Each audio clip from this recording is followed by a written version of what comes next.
that's a triple play. New episodes, I couldn't wait. Yeah. Open your mind at the first gate. Press play, no need to debate. AOA, check me out. Look, plugged in, you can catch the hype. Golden Dawn, how we follow the light. Anime like life, married to it, my wife. What is going on, ladies and gentlemen, boys and girls, people of all ages? Welcome back to the AOA show. I'm your host, as always, Ian, along with the boy Isaiah. Yo, yo, yo. And today we're hitting you with a Haikyu Season 4 tier list. I know many of you have been big fans of our first three that we put out, so we wanted to continue the trend. And before we jump into it, I just wanted to give you guys a couple of the ground rules that we have. These are meant to be fun. There's going to be a lot of subjectivity in them. But we have to get it within some sort of blueprint in order for it to make sense a little bit.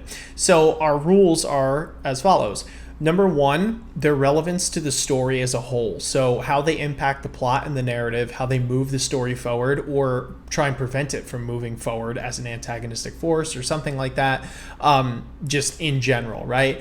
The second criteria would be closely related to that, but it would be how, the character on an individual level has had development and, their narrative and plot and how they have impacted other characters as well around them to grow and become better and all that kind of stuff. And then lastly, if we can't really come to a conclusion on that between our arguments, it's going to come down to good old-fashioned bias on which ones that we like and which ones we don't. And we get to do that because it's our tier list. That's the best thing about it. But so we're going to include our tier list link in the description down below if you'd like to get a closer look at it when everything is said and done.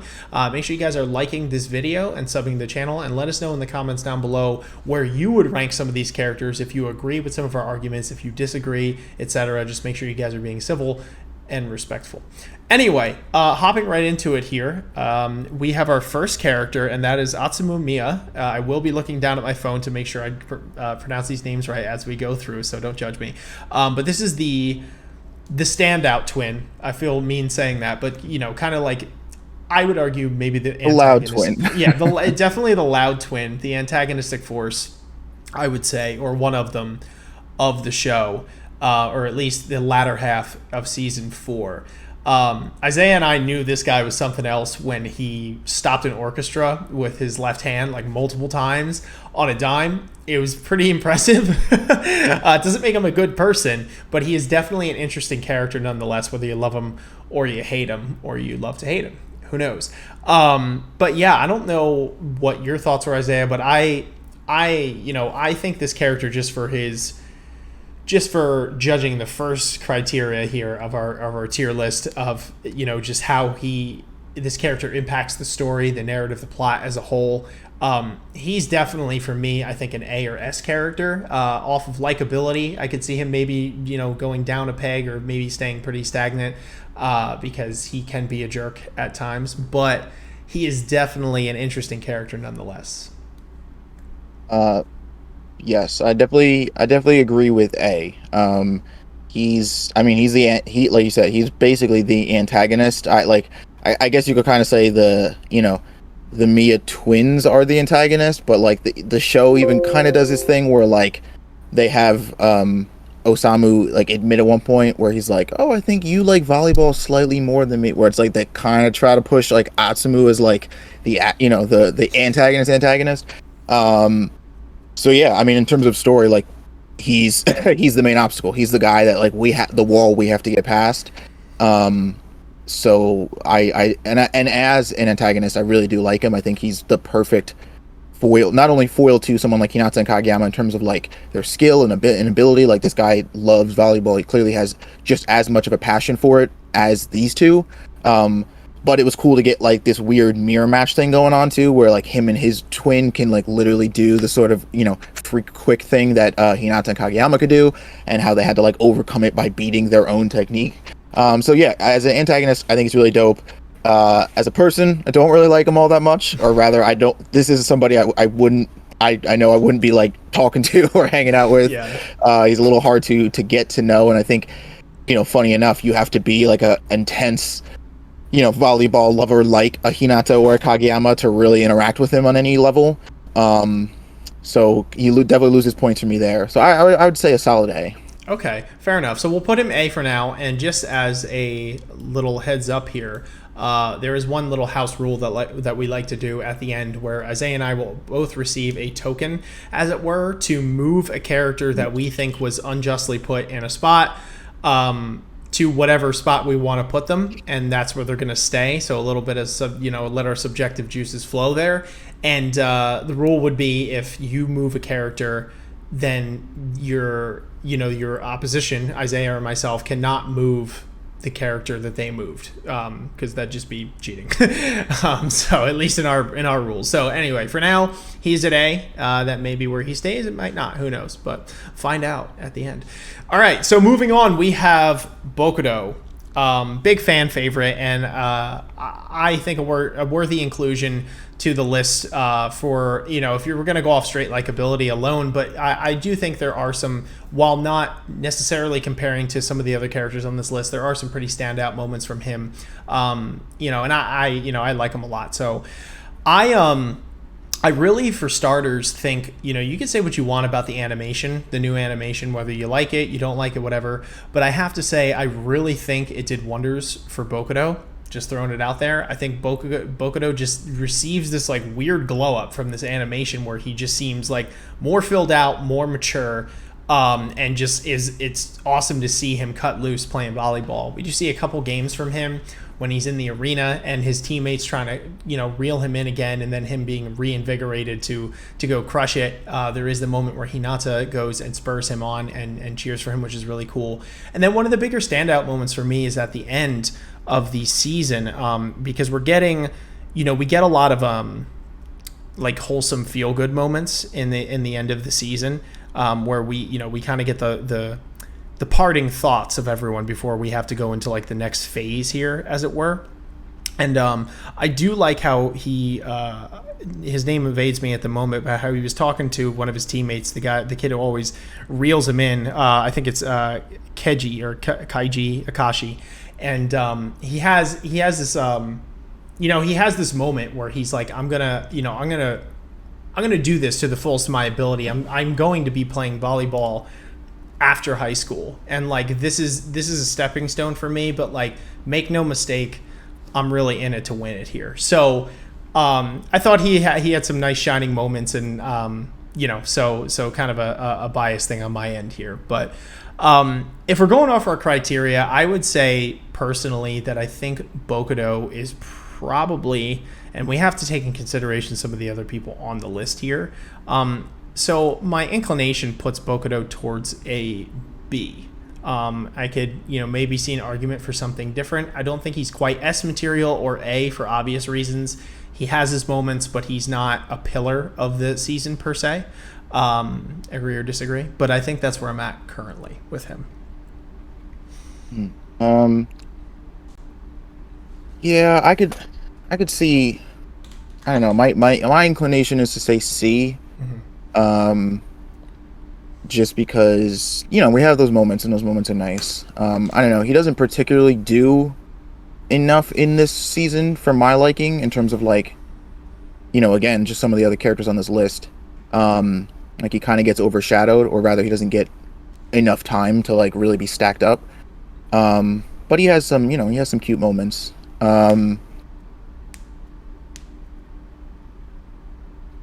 Yeah, I don't know. My inclination says C.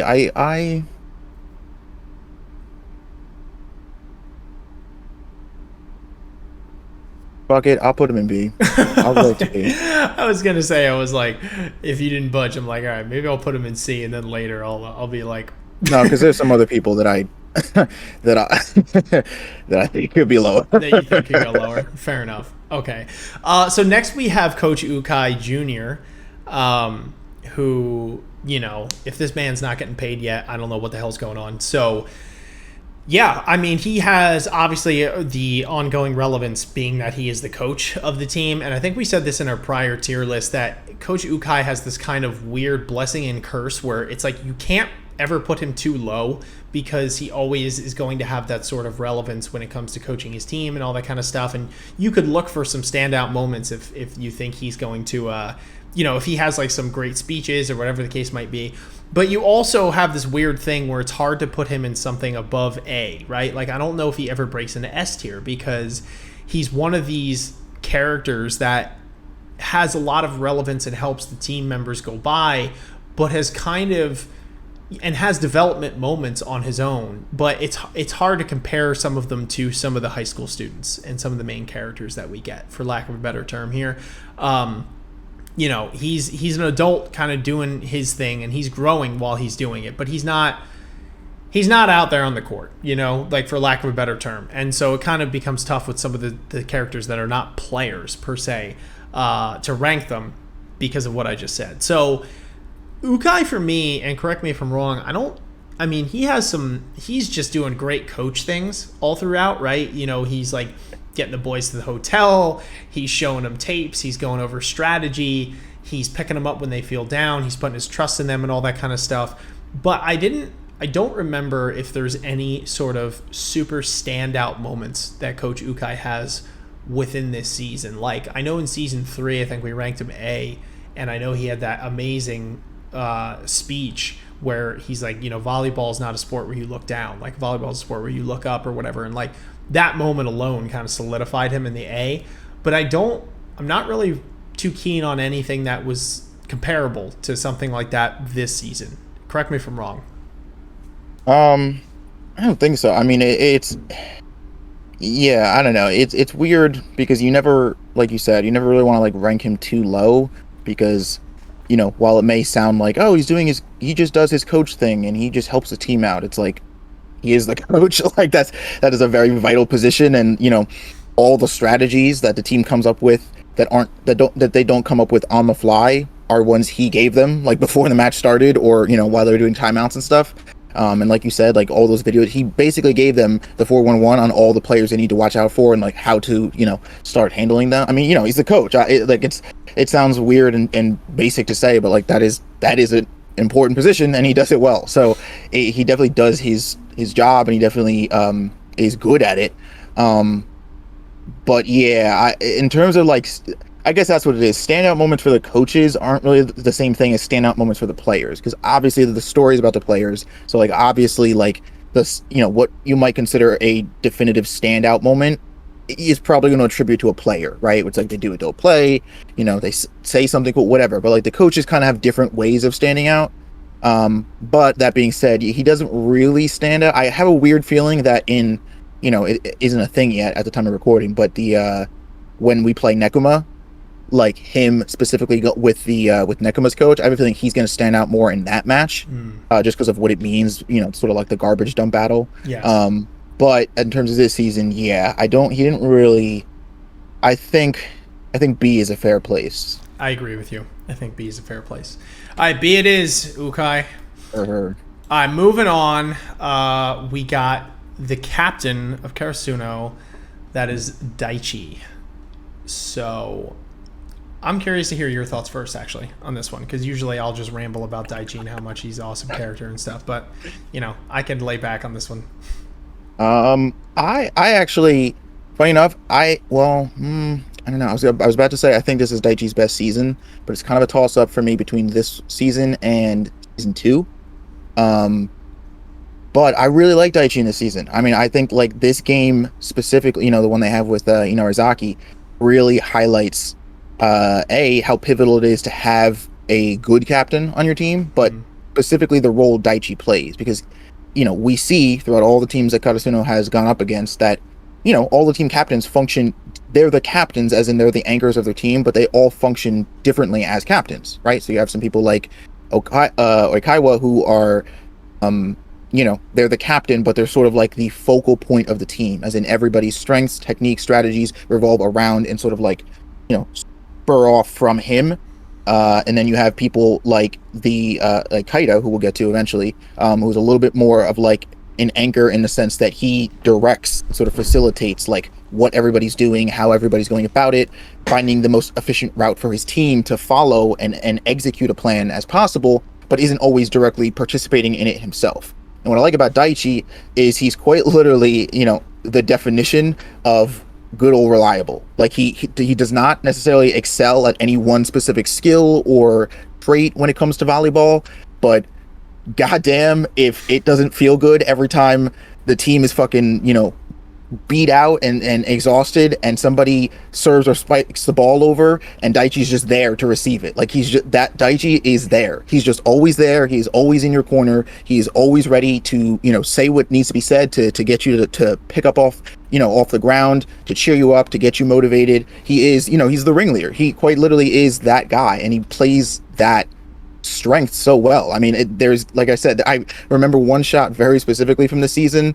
I forget, it's towards the end of this match with Inarizaki, where everybody's tired and we're just doing this back and forth, with these latter half of the sets and these plays, and the ball goes over most of the team, and out of nowhere, like a bullet, Daichi just shoots out from under somebody and fucking receives the ball. Yep. And it's like, that's Daichi. In a nutshell, that's Daichi. He's, when it counts, when you need him, he's gonna be there. And it's so comforting, to be honest, for lack of a better word, to know that you have somebody like that on your team. And because Daichi's captain persona, if you want to call it that, or personality, extends to his real personality. Daichi's like not that much different off the court than he is on. Obviously, he's a little bit more like, chill and lackluster, but he's a man of focus, of discipline, and he does what he has to do to support his friends.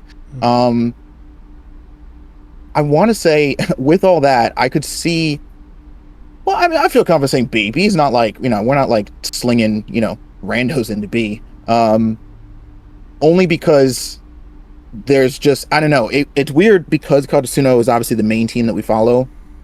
Whenever I'm talking about one of them, I always instinctively have a habit of comparing them to all the other Karasuno team members, just in terms of like where they're at. Sure. I don't know. I want to say B, but I'd have to have an argument, but I could see being persuaded to go A. Yeah, I mean, basically everything you said in terms of Daichi this season, I do agree with you on. I do also love that play that you were talking about, and it was Suki who's just missed the ball. Like, he tapped it up, but it wasn't enough, and he was like, "No, that's it." And then he came. That was probably one of the best Daichi moments of the season. But yeah, I mean, so it's tough because I fall into this camp of comparing him to other characters again, and I think it's okay to have, if certain characters deserve a higher spot, they deserve a higher spot. I do think just for his straight up relevance on the team, and playing the captain role to a T, I definitely think that there is an argument for A. That is where I was inclined to put him. When I see some of the other characters here, I could see where some of them would fall into B. And I think B is for these characters that have small relevance in their own way, but make like impactful moments, and but I do think that Daichi has more relevance than that, as in just the raw amount of screen time that he has and his impact on the season. Also, just in conjunction with all the third years, we get some really amazing moments with all three of them, who, generally speaking, Daichi seems to be the ringleader of those. So a lot of those very wholesome and down-to-earth moments come from the fact that they are there, he is representing. So I mean, yeah, looking at this list, that's where I would put him is A, personally. I can see A. I can see that. Okay, we'll agree on that one then. A it is. Daichi, get up there, is going to A. Beautiful. All right. So the next character we have is Aran. Yeah, Aran. However you pronounce it, and one of the teammates here, and fantastic spiker and interesting character. He definitely is interesting in the sense that you find out a lot of the strategy of Karasuno is to target him. So he has to deal with a lot of pressure from receiving and spiking and all this kind of stuff as well. I also love the way he sets up to serve, just as a side note, where he like puts his hand in front of him and just like dribbles it like a basketball a couple times. It's like, I don't know why, it's just like a cool shot when he does that. But this is an interesting character and a new one to the bunch, but I have to say that I really liked Inarizaki as a team. So I definitely give I definitely have a little bias towards some of their team members, even if we've just met them. Curious to know what your thoughts are on this guy. Isaiah, while you do that, I'm going to shuffle some of these around because I don't want to knock out that whole team already. We got to save some of the juicy ones for later so people can watch it, Okay. Yeah, I like him too a lot. I think it's pretty cool that he is, I think it's fair to say that the Maya twins are the focal point of this team, at least in terms of attention and in terms of like the focus. But I think it's kind of cool that this dude does stack up to them. Like, he's not just like some random one-off player. He's not just, some, like guy that they sub in when, Asuma's tired or whatever. Like, he is his own individual player. He kind of reminds me of Tanaka in a lot of ways in terms of A, the position he plays on the team, but B, in terms of what that means as a player, right? Tanaka is not just another spiker on the team. He's a very reliable player, and he's somebody that the team counts on to win the game, to consistently score points. And Aaron does that. I mean, there was no time when like he would either go up to serve or he's about to spike where it's like, oh, okay, we're good. Every time it's like, all right, they're probably getting another point. Because this dude, I don't know if I would necessarily say he has the kind of power that let's say like an Acai has, or at least when Acai is going 100%. But this dude's he's got muscle, he's got strength, and when he goes up to spike, like I said, 9 out of 10 times he's getting a point because he's just rocketing that shit past any blocker. He's incredibly resilient, incredibly strong. And I think it's really cool that he ends up standing out on this team that, like I said, very clearly does do a lot of work, I should say, to highlight the twins specifically. I think I would say, man, because I'm like, he definitely stands out, but I'm like, does he stand out as much as?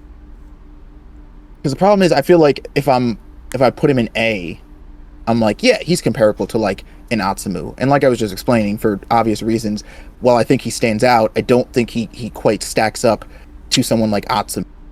So I feel weird putting him in A. But I don't know, he had a stronger impact on me than someone like Bocado, let's say, at least in terms of this season. So I feel weird putting him in B. You know what we could do, which is something we always forget to do till the end, but I'm going to catch it now. We could rank them within the tier itself. So we could have them in front. Because my argument would be B, but I do agree that I think he has a little more relevancy than someone like Bocado, maybe.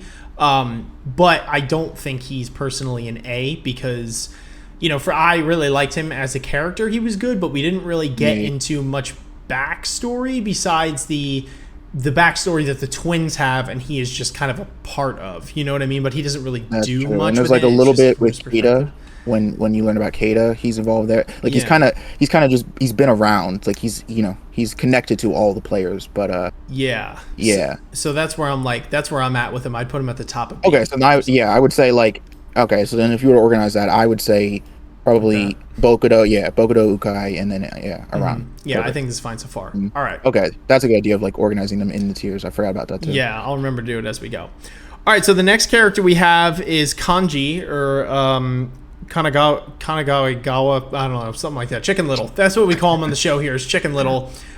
This, I'm going to be honest, this is a me inclusion too, because I like this character. But I do think it's worthy putting him in here for the second criteria that we had, and that's for individual character development and development that he's, helped others with. I think that he has come a long way, even in such a short span of time that we've had from him, especially, being that we have this date tech game, this scrimmage game or practice game against Karasuno before they go to nationals. And it really just shows that a lot of these times, Karasuno is off their game at that point, it's implied, but that date tech is really scary in the sense that if the scale tips to one side just slightly, Date Tech could be one of the scariest teams to go up against, especially with the fact that a lot of the third years from some of these other really powerhouse schools are on their way out, and these kids are first and second years, right? And that's kind of the bulk of their star players, right? So this is a very interesting team to watch out for in the future if they do highlight Date Tech at all. And I'd be curious to see how they stack up, going forward, because their defense is just almost impenetrable, which is really cool. But specifically, our boy Chicken Little here, I do feel like has had a lot of development in his playability, honestly, like he just being a better volleyball player, sensing the game, being able to be there for the blocks on point when he needs to, gleaning information as he goes, and being an overall positive force for the show. Who's a good counter to someone like like Aeon, because Aeon, because of the fact that he's so silent and stoic. It's nice to have this other big guy, on the team, Date Tech, that is a little more outgoing and just kind of quirky and goofy and all that kind of stuff. So I thought out of the Date Tech guys that he was probably the one that we saw the most development from, who kind of came out of nowhere in the second season, right? So kind of cool leaps. Just wanted to give him a nod. That being said, I do have to be realistic with where his impact lies in the season and for the other criteria that we had.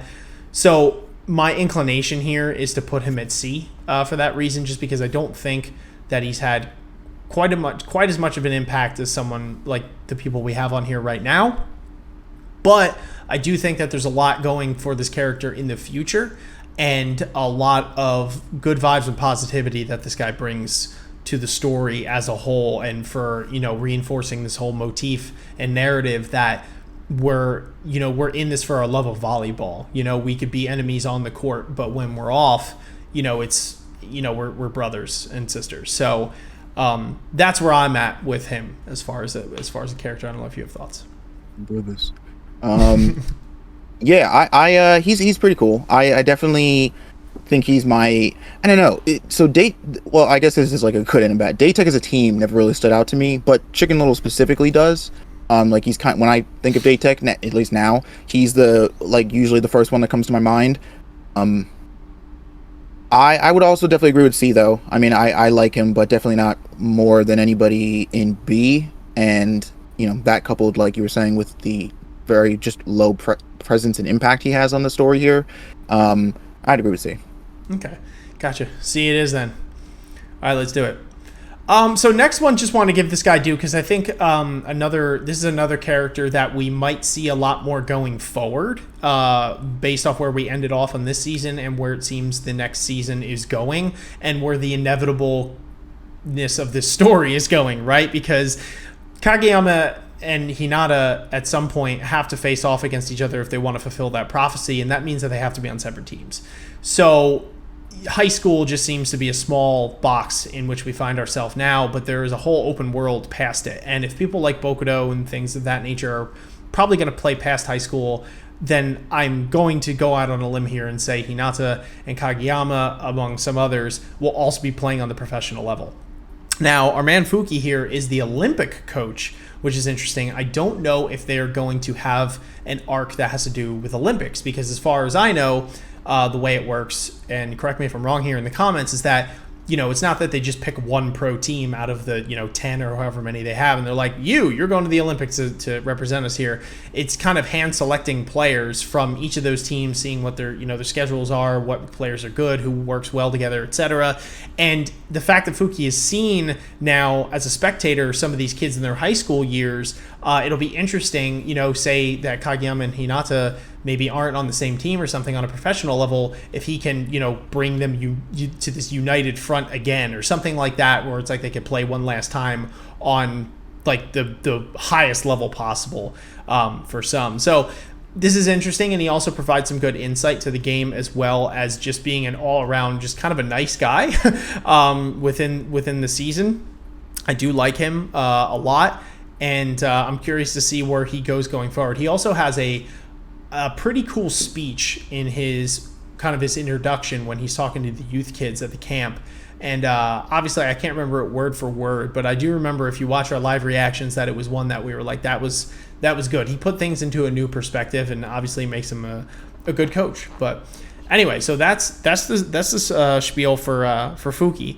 That being said, I would probably rank him somewhere in the area of C, below below Chicken Little, just for the fact that, he's not a player right now, and he obviously is not on the court. He's not doing those things, and although we do see him more than I thought we were going to, he's not, someone that it's like, okay, he's gonna, alter the course of the story, at least right now. His time might come later, but I felt it was worthy to give him his credence. Yeah, I don't really have much to say on him. I mean, he didn't really make much of an impact on me. We met him, and I'm like, okay, he's the Olympic guy, so somewhere down the line, he's going to be important then. But I mean, I don't really know anything about him past the fact that he's the Olympic coach in terms of personality. So I don't really have much to say. I mean, he seems like a nice guy, but everybody I guess seems nice when you meet them. So I'll definitely, my eyes are open for him, but I would definitely agree with C, just in terms, I feel like D is too low just because I feel like D implies that they're a dick. And right. I genuinely don't even know enough about this guy to answer that question. So I would say behind Chicken Little is fair. Behind Chicken Little. All right, moving on. Help me out with the name here because I'm Rintaro. Kintaro? Rintaro. Rintaro. Okay, thank you. Rintaro is next.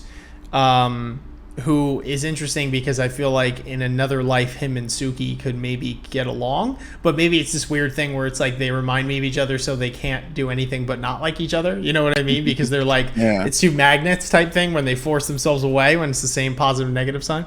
But I'm interested to know what your thoughts on him were. I liked him.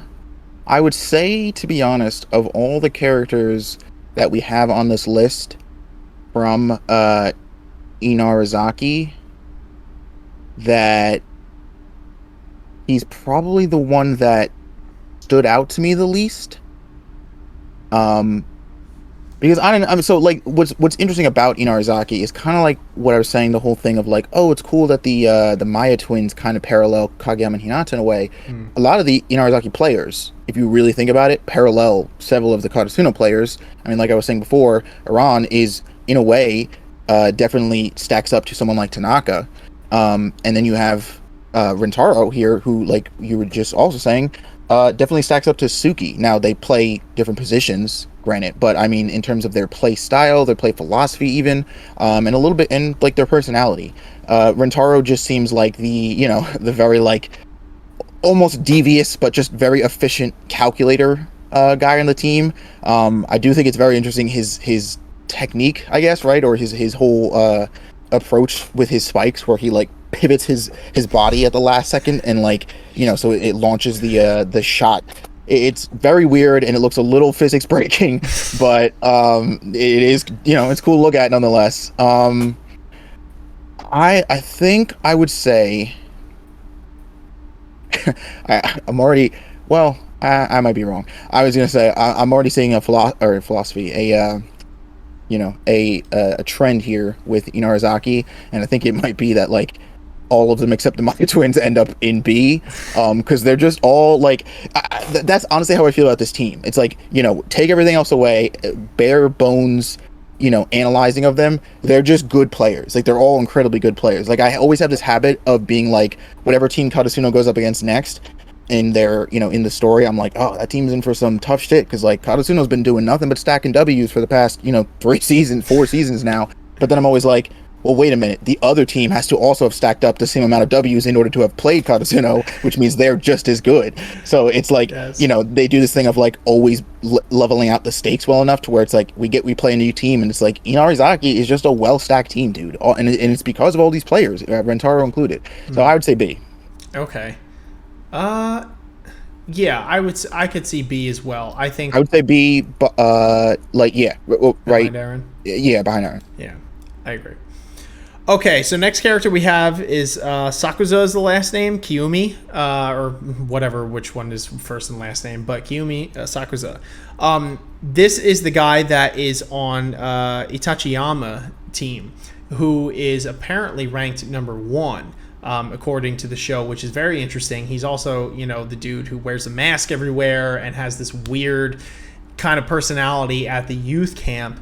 I can't remember his position, if he is a setter or not, or what the deal is with him, if he's a spiker, whatever the case might be. He also is accompanied by his boy Motoya, who is the libero for that team, who kind of reins him in when he's acting a little funky. But I guess just for this guy, not breaking down too much, because I know he doesn't have like all that much incredible, presence to the narrative. But just as like initial impressions, as we thought on this guy, just throw a little subjectivity in there, what we thought about this dude and where we think he's going in the future would really be what my questions are. Yeah, kind of in the same boat as the Olympic guy, to be honest. Because we don't know a whole lot about him. We know he's like a germaphobe, and he seems a little bit of like an elitist. But to be fair, if he's on the number 1 ranked team, that personality is probably spread across that team, because you don't get to be the number 1 ranked by being nice and cute and courteous. I mean, I have a feeling you can't. I don't know. It's weird, because I don't feel like you have to be a dick, but I feel like the competitive nature of sports leans itself to where, like, if you're number 1, you're probably a little bit of an elitist. Sure.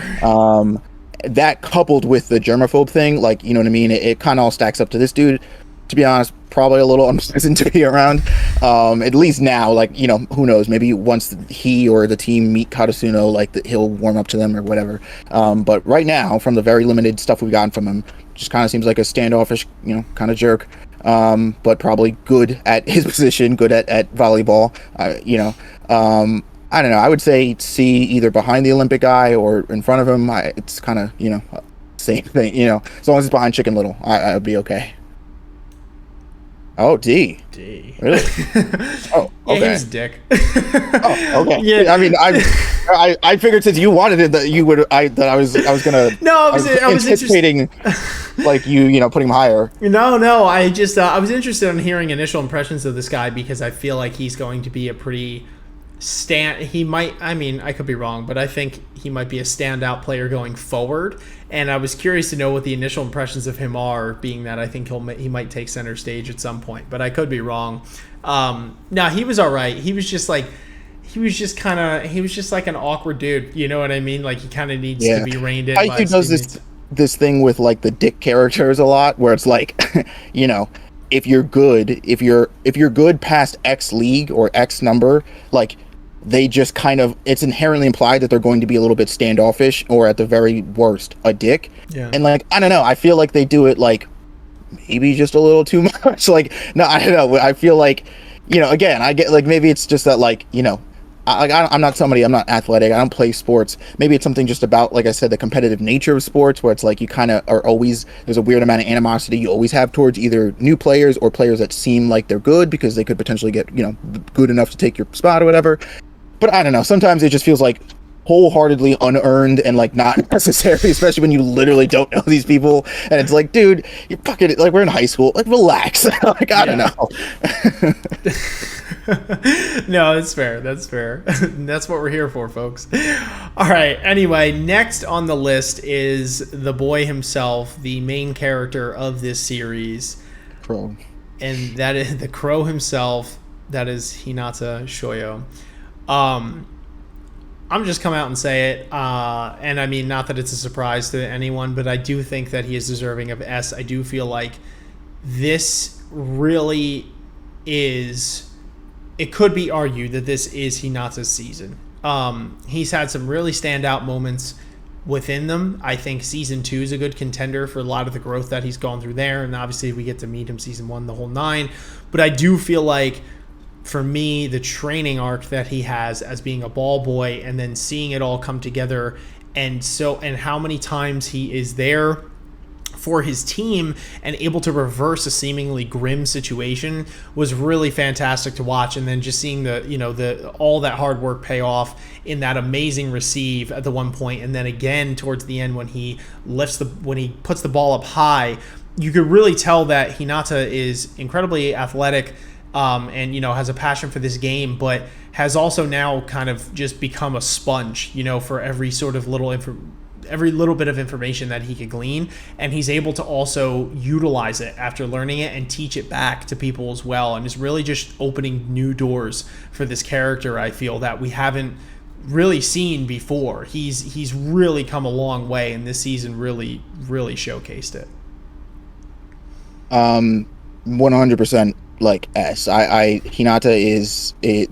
I think like it could be. I think it is. I think objectively this is Hinata's season. I think he does not stand out anymore than he does in this season, because not for the first 3 seasons I feel like we get Hinata plays the role of like the best decoy in, you know, this league, or let's say the best, one of the I wouldn't even say one of the best, one of the most unique spikers on Katsuno, and maybe even in turn, you know, again, the whole league, just because of this weird, you know, innate, you know, untapped athleticism that he has. But the problem is to be honest, for most of the first 3 seasons, that's what it is. That's all it is. That's what, and it's, you know, it's insane and crazy that just that allows him to stack up and stay where he is for as long as he does. But, you know, the one main problem that even other players start addressing towards your season 3 does get addressed in this season, which is that Hinata has always lacked a very basic fundamental understanding of how volleyball works, what it means to analyze volleyball, and like what it means to think about it. Because it's one thing to be able to be like, oh, the ball's up top, I just have to jump in order to hit it, I'll do that and like react off of instinct. But it's another to watch a game, understand what people are doing, know how they can do that thing better, and then vocalize it back to them, which all of those things Hinata learns to do this season, which is insane. It literally, it's like, you know, you're like the level 10, you know, player that just started in a new game, and you got like this stupid rare item that lets you level up like fucking 20 levels, and now you're just like, he learns so many new skills and applies them all stupid well. I mean, like the, you know, just the moments he has as a player improve fundamentally, from him being able to like catch dropped balls that he's going to spike, or if he'll like kick it with his foot or something, or like, you know, of course, don't even get me started on the receive. That is probably one of the most beautiful receives period that we've seen in the entire show. And it means a lot, again, that it was from Hinata, who had, up until this season, has always been pretty terrible at receiving. But like you're saying, and I don't think it's to be you know, taken lightly, his ability to help other people and to teach other people, because teaching is a skill. It's something you have to cultivate, and it's not something that everybody can do. But his ability to take what he's learned, to see what he like is understanding and visualizing on the court, and like apply that in real life and pass that on to other people is phenomenal. The way I forget his name, but the really tall guy at the training camp, where he sort of learns and cultivates that lesson, this idea of like giving yourself time and space, which, you know, like you said, again, comes back at the very end of the Inarizaki game, where he does it, and his ability to just, I said this in if you guys have watched our reactions, Hinata undisputedly learns the ability to control the rhythm of the game, of any game he's in, and that is such a, when you really think about it, such an OP ability, because it literally, it almost means, you know, in a sense, that if his team is winning, he will rally and ride that emotion and that energy to keep his team winning. And if they're losing, he will pick them right back up so they don't drop into that like despair and that negativity and that like, oh, why are we even playing? Like, which is insane. It's something that we've literally never seen any single other player be able to do. And it's, I have a feeling, you know, like you were saying, obviously I'm sure Hinata's going to be playing pro. Like, when Hinata started, his niche, you know, his catch, if you will, was the whole like, oh, I'm just instinctively good at athletics. Like I can just, you know, I'll close my eyes and I just know where the ball's going to be. And it's like, you know, to somebody who's trained all their life, it's like, what are you talking about? Like, it doesn't even make any sense. But like, that was his niche. That was his thing. That's what got him in the door. But what's going to keep him here, and the thing that people are going to look back on, why he stayed unique, is his ability to control the rhythm of a game. I'd say like S for sure. Well said, friend. I agree, 100%. All right, Hinata is taking our first S. All right, so next we have Shinsuke Kita, I believe. This is the captain of Inarizaki, and was a bit of a sleeper up until he wasn't, right? First of all, his entrance already gives him brownie points when he just like took his coat and threw it into the crowd. That was amazing. Really standout moment there. We were cracking up over that. But we see him, sorry, I scrolled there. We see him on the bench for a while in the course of the game, throughout the course of the game, and we were like, that's interesting that the captain is on the bench, right? It's not something you see. And his backstory really gives a lot of insight into who this guy is and why he is deserving of being the captain. I do have a special spot for this guy because I do appreciate his code, his ethos, his philosophy, in a sense. he might not have the most bubbly personality. He might be a bit dry. But the guy knows how to get stuff done. And it doesn't mean that he does not have emotions, which is something that I feel a lot of people might mistake looking at this character from the rip, right? From the start of it, because this guy is so regimented, because he is about working on these microscopic habits his day in and his day out. He's making his bed, he's scrubbing the floor, he's washing his hands, he's whatever, right? Like these small things, and then they compound into these, great, better achievements. Like I said, he still has emotions and he shows his feelings, like we see in some of the flashbacks. It's just he's very analytical and stoic, and he's not going to just open up immediately to you, but he does show them, and that's something that I do appreciate. And just the level of presence this guy has to be able to make his whole team cry at the end of the game when they didn't even cry after, for initially losing per se. Like they cried because of what he said to them. This is a guy's respect that you got to earn, and it's like you're not going to try and shut him down when he's trying to tell you something, because he has this commanding presence, and that like he's seen some shit. He's never been the best. He's been at the bottom rung. He didn't start until his last year. It's this kind of awesome story, this human story about how someone who has literally put in that work, and is able to lead at the end of it. I mean, I could go on, but I'm curious to hear your thoughts on him.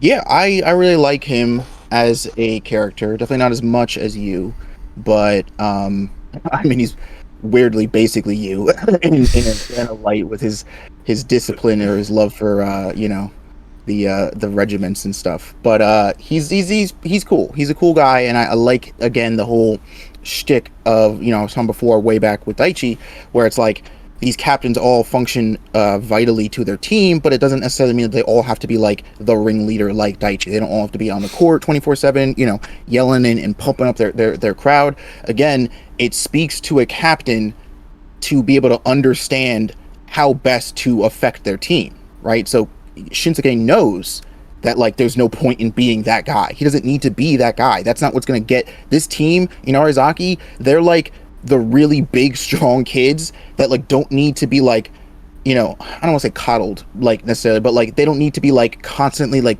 perked up and like, hey, don't mind, like you're good, like let's go, to forget about it. He knows that like these guys know what they're doing. It's just sometimes their emotions get a little bit like, out and like frantic, and so his sort of like stoic, very blunt nature is exactly what you need to sort of like counter that and bring them back down onto the court and be like, yo, relax, you're getting a little too wild. I get it, you're excited, but like, eyes here, back on the court, you got a job to do, and you're starting to get a little too wild, starting to get a little too crazy, and you're making mistakes. Like, keep it here. This is the this is what we practice. Like, he has a line to Atsuma at the end, when they're leaving the court, where he's like, I think that I forget like what it was, if it was a spike or something, but he's like, I think that move that you made, I think it was their free quick, was a good decision. Although I don't like that you decided to do something that we hadn't practiced, right? Because Shinsuke is such a man of regimen that like,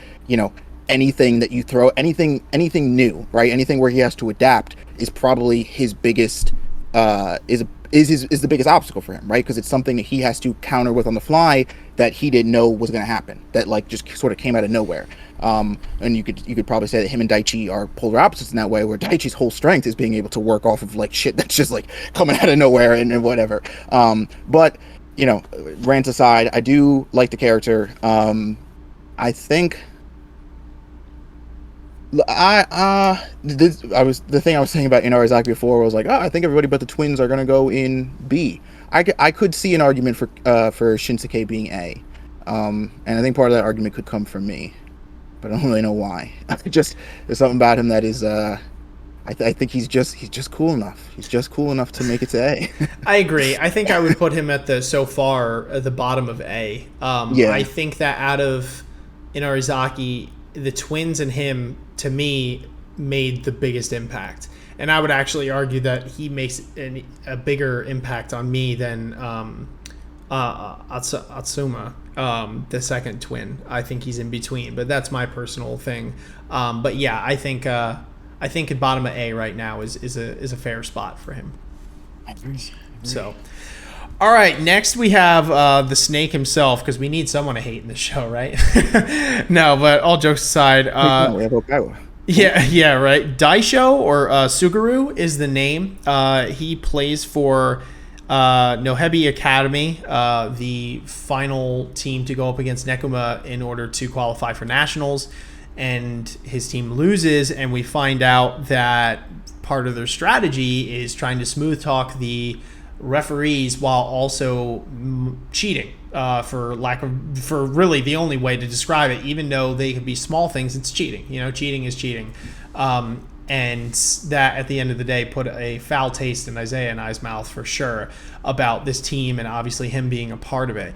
Now, they do go to great lengths, I would say, in this season to maybe make you feel a little more, I don't know if sympathetic's the right word, but I don't know. There's like, he has a bigger presence than I thought he was going to, and plays a bigger part than I thought he was going to.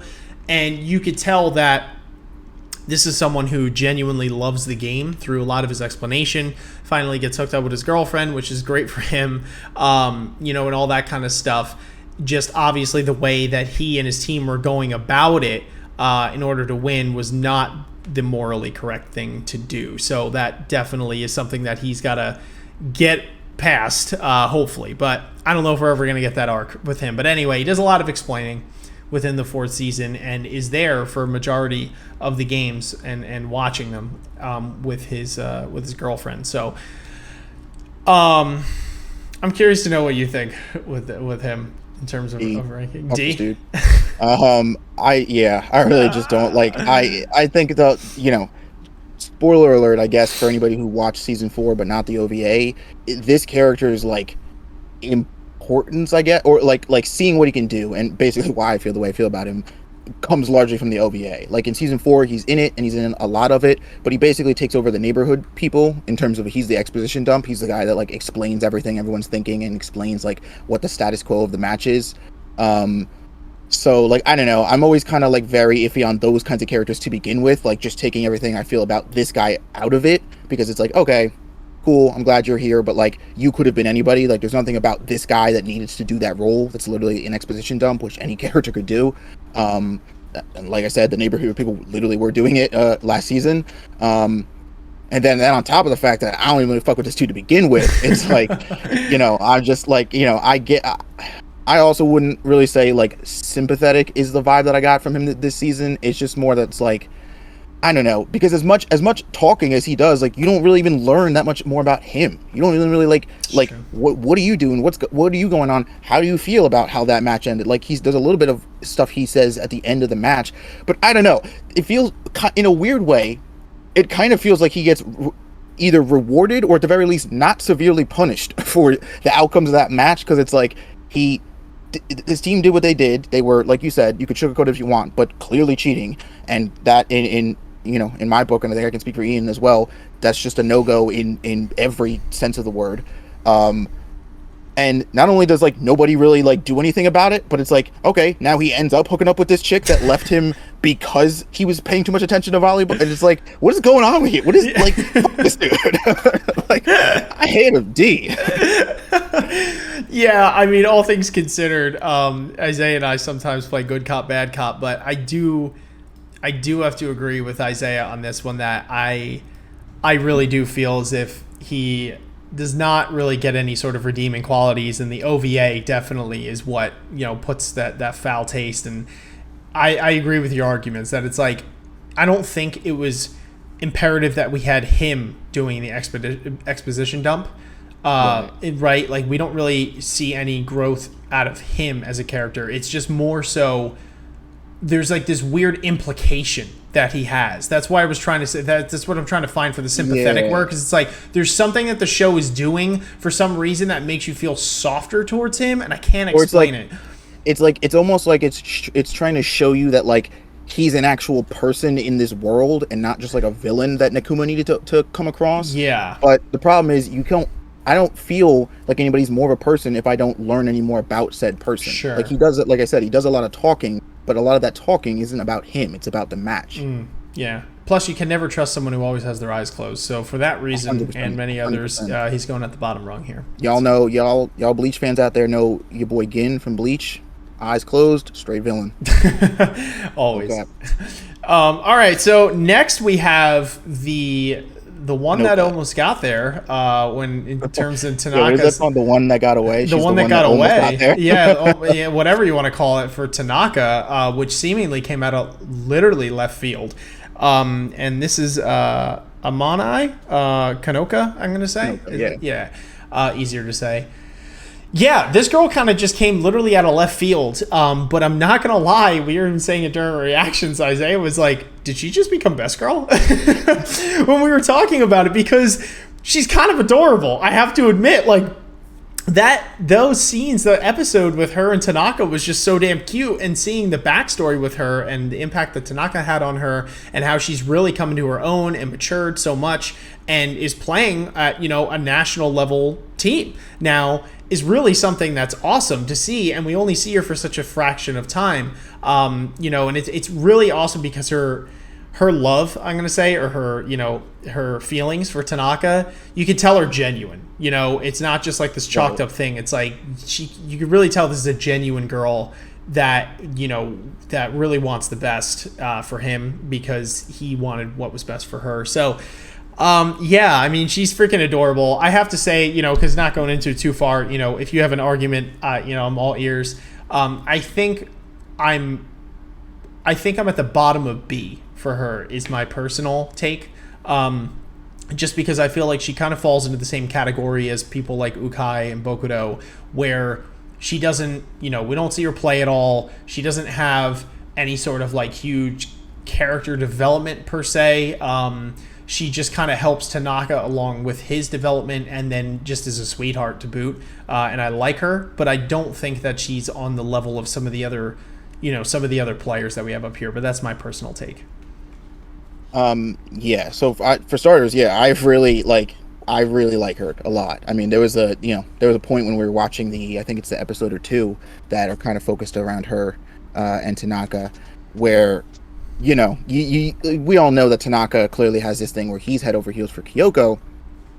But like Kyoko low-key just be shutting my boy down a lot. I'm just kind of like, there was times where she be talking to Tanaka and I'm like, Tanaka, I think you should just say yes, bro. Like, you're a good man. You deserve to be, like, this girl clearly likes you and she's fucking a 10. Like, I don't know, man. I don't know. I was confused. I was hurt. I was in the unknown because for so long it's just been only Kyoko. That's the only person that's been on Tanaka's radar. And like, it's funny because he even does the thing in the episode where he's just awestruck because he never even like considered the possibility that like another person would be into him or that there could be, and like, but I do really love her because I think that, past all the like, the feelings for Tanaka and stuff, I think that all comes from a genuine place. And I think it comes from, or rather stems from, the lessons that Tanaka taught her as a kid, which again, once they go into her backstory, you learn that like she was somebody that was always kind of self-conscious and a little bit like worried about her height and just her general presence and stature, but this sort of like the sort of blunt out there, very genuine honesty that Tanaka is known for really struck with her, and it really like sort of like planted this seed in her that she needs to just focus on being the best version of herself. And where I think that comes into play most is when she ends up ultimately confronting Tanaka, and Tanaka ultimately says like, sorry, unfortunately I have feelings for Kyoko, and she takes a minute to grieve about it, but it almost very quickly internalizes that into being like, okay, I got it, I understand. Right now, I need to focus on being an even better version of myself, and like internalizes that into striving even harder and going even farther into being this better version of who she is now. I think there's just such a, so it like we were saying before, highlights Tanaka really well. It highlights what kind of person he is, the fact that he can make Kanoka feel, this average ordinary girl, make her feel special. But I think it speaks volumes to her that when she was confronted with the sort of with the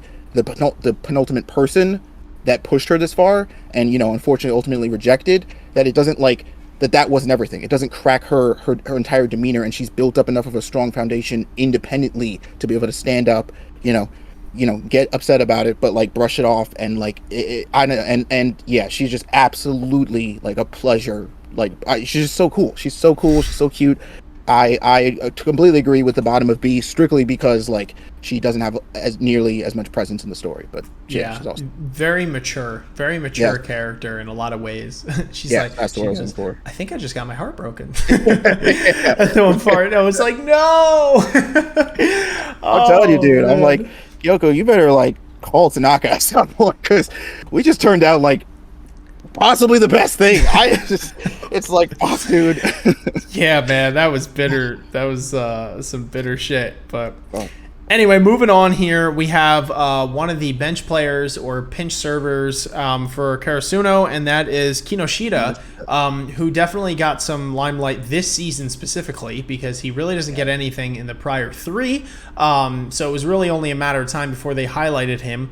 We're still waiting on our time to highlight Narita, the guy with the shaved head. I don't think we got his moment yet. Season 5. Yeah, season 5. But one at a time here for some of the side players. But yeah. I'm not gonna lie, I'm not gonna fill the void with dead words here. I really don't have too much to say about him. I do think it's nice that he gets his character development and that we get to see him for who he is and his personality. He's a second year. He doesn't want to lose to someone like Yama, who is also on the bench but a pinch server. So it's like there's this weird meta thing where it's like it's like they're competing each other within like the bench, even, you know what I mean, in order to be slotted in for those small moments, which is a big deal, so it's something interesting to see. He's got the same issue with a lot of the pinch servers, is that they have this moment where they finally get it over the net, but then it's like, wait a minute, it came back, and then they get scored on. It happened like literally every time, and he is no stranger to it. So, it was interesting him trying to internalize it and become a better version of himself. But that's really all I have. I mean, it seems pretty surface level, but that's really all I have to say about him. Is it's surface level. Whatever. I don't know what your thoughts are on this one, but I would say that he is probably somewhere like the top of C is where my gut's going. Top is yeah. I definitely, especially after this season, I definitely have a soft spot for these pinch servers, dude, because it definitely sucks. Like, they go in to do their serve and they're like, oh, like, good, I got it. And then, like you said, it comes back and they're like, oh, fuck, dude. Like, I don't know what to do now. It's coming back. What do you mean it's coming back? And it's like, and like, but at the same time, it's like, they get no practice. These pinch servers, dude, are the definition of like, trial by fire. Like, they literally, their only time to play is in matches, and apparently even more so, I would say, for someone like Kinoshita compared to Yama, in what I could only describe as the highest of stakes, because they come in as these pinch servers and they just have to score a point. But the match they're in, it's like if they lose, that's it, they're done. And it's just like, talk about like ride or die. It's like they, so as much as I'm like, it sucks that they clearly lack some, I guess, fundamental receiving skills or just fundamental skills. It's like they get no time, they get no field time. They get, literally their numbers are lower than everyone else on the team in terms of how much they get to be on the court. And that's the nature of the position. And sure, you can, like we've seen with Yama, there's practice you could do on your own in terms of serving and maybe even trying to learn to receive. But, like, I just feel so bad, because it's not even like other players where if you fuck up a receive, it's like, Daichi said, don't mind, we'll get the next one. They don't get a next one. Like, you know what I mean? They come in and serve until they miss, and then that's it. And it's like, it's just so intense. It's intense. It's a lot of pressure to be under, and that's why him and Yama, I always cut slack, because, like, goddamn, I'll tell you, I'm gonna be straight. I couldn't do it. If I was playing volleyball, I'd have to play, but I could not play pinch server, because I couldn't do something where it's like, you ride that much pressure by yourself. Like, it's crazy. But this show you'd be doing this thing with Karasuno almost as a trend now. Season 2, we had what's his name, Inoshita, who was just this random side character we don't know anything about, and then 2 episodes later of his introduction, we're like, I kind of think he's my favorite. I don't know where this came from. And it's like, and I don't know, I wouldn't say Kinoshita is my favorite, but this show be doing this thing where it just be taking characters that, like, I don't know or care about and can't even tell you their name, and then 2 episodes of their introduction, I'm like, you're a solid dude. I fuck with you. Like, I don't know what to say. Like, I don't know where you came from. I don't know how long you're gonna be here, but until you leave, I fuck with you.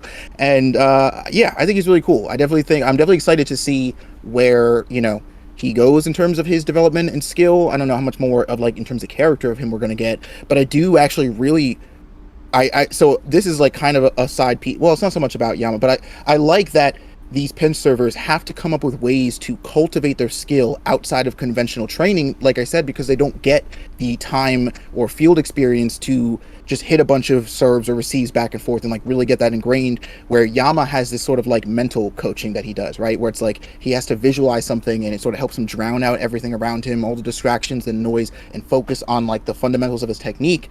And Kinoshita here is really cool because he does almost this like weird mental virtual training where he'll literally run the serves in his mind like again and again and again and again. Like when he does his first pen serve in the game, I don't remember if he scores the point or not, but he's not on the court long, and he goes back in, and the coach Ukai kind of gives him this look, and he's like, I know, but instead of as in comparison to the first game they play, this time he doesn't seem defeated. He almost seems determined. He's like, all right, next time though, when I get out there, I'm getting 5 points or like 10 points. And you see him on the court the next time he comes back on. He's telling himself, he's like, all right, run it just like we practiced. And you see how he visualizes it in his mind, and it's like that's how he has to train. Like I said, because he doesn't get the sort of traditional training, so to speak, that some of these other players do, or at least he can't, for whatever reason. So while the game is going on, he's practicing, he's training in his mind, and he's running these virtual plays. And like, sure, that may not, you could argue whether that's comparable to like real training, but I guess my point here is that there's extra effort that he's putting in that he doesn't technically have to put in, that is commendable to me. And I think I do think did you say Bada? What did you say? I said top of C. Yeah. Top of C. Yeah, I'd say top of C. I really, like I said, someone like him, especially because he's a new character, just doesn't quite get the time. I mean, it really does kill a lot of these players, is the amount of time they get to either be developed or be on screen or what have you. But despite that, I do think he's a very, very solid player. All right, so next we have one of my anime wives, and that is Seiko Tanaka. She is literally in contention for one of my favorite characters in the show. I think she's top 3. Between her and her brother, to be honest with you, and then like maybe 1 or 2. I'd need like a top 5 or something like Haikyu, to be honest with you. But like, I freaking love this family, and I love her. Like, she's so awesome. She's like the coolest person ever. Like, you could literally go grab a beer with her because, she's always drinking. So like, if you wanted to date her is a different story, but she seems like a fun freaking time. I'll tell you that. She's just like a pleasure to be around. She's always there for you. And I need to be careful to not start bringing up stuff from previous seasons because we are talking about season 4 here.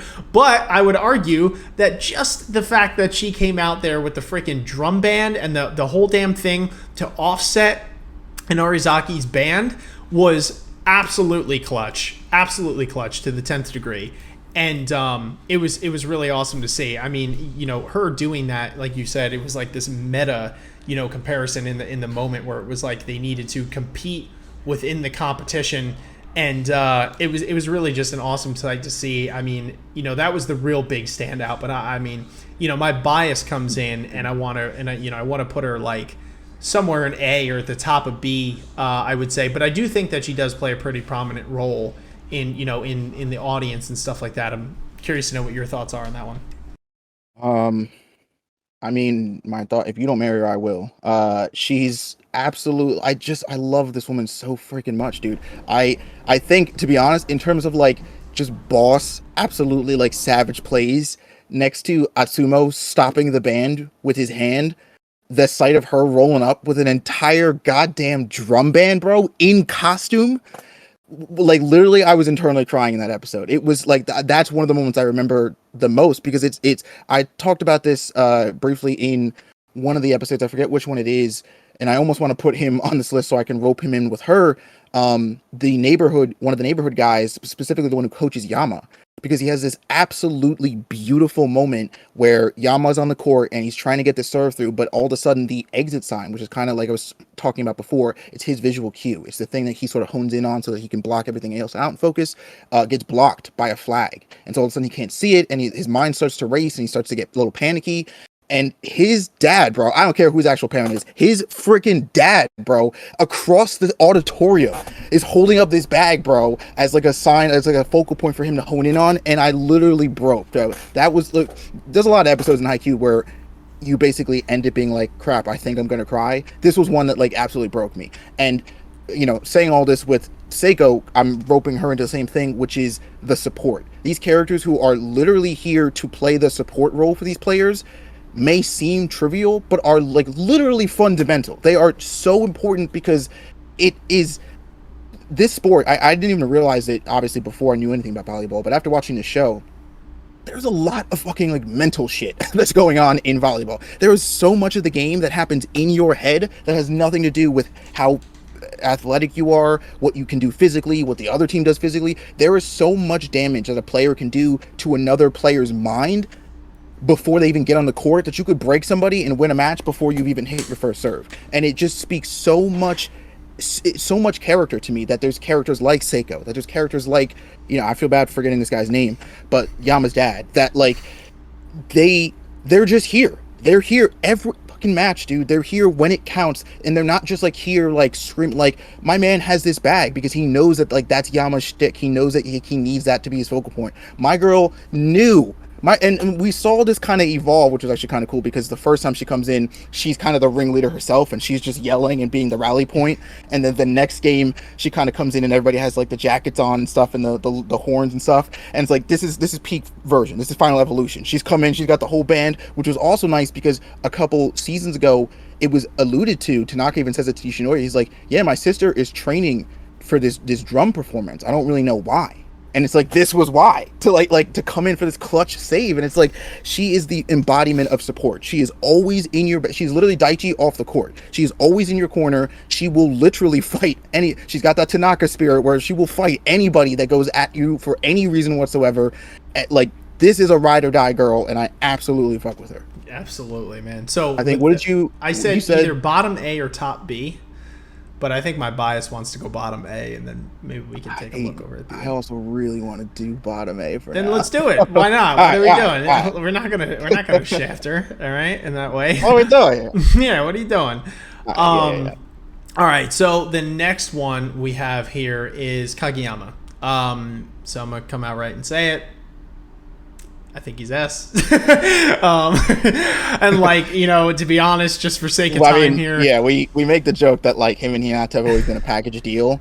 But to be fair, yeah, I mean, like we don't have to like go waste a bunch of time. But like, to be fair, I do think Kagiyama has plenty of moments just in the season alone to stack up to Hinata. I do think that this is correct in terms of Hinata like is definitely first. Yeah. Peaks out more. But let me tell you, dude. First off, anytime Kagiyama gets out a dump, I'm screaming, I'm scooching, because he always does this thing of like waiting till every single person forgets that dumping is like a thing.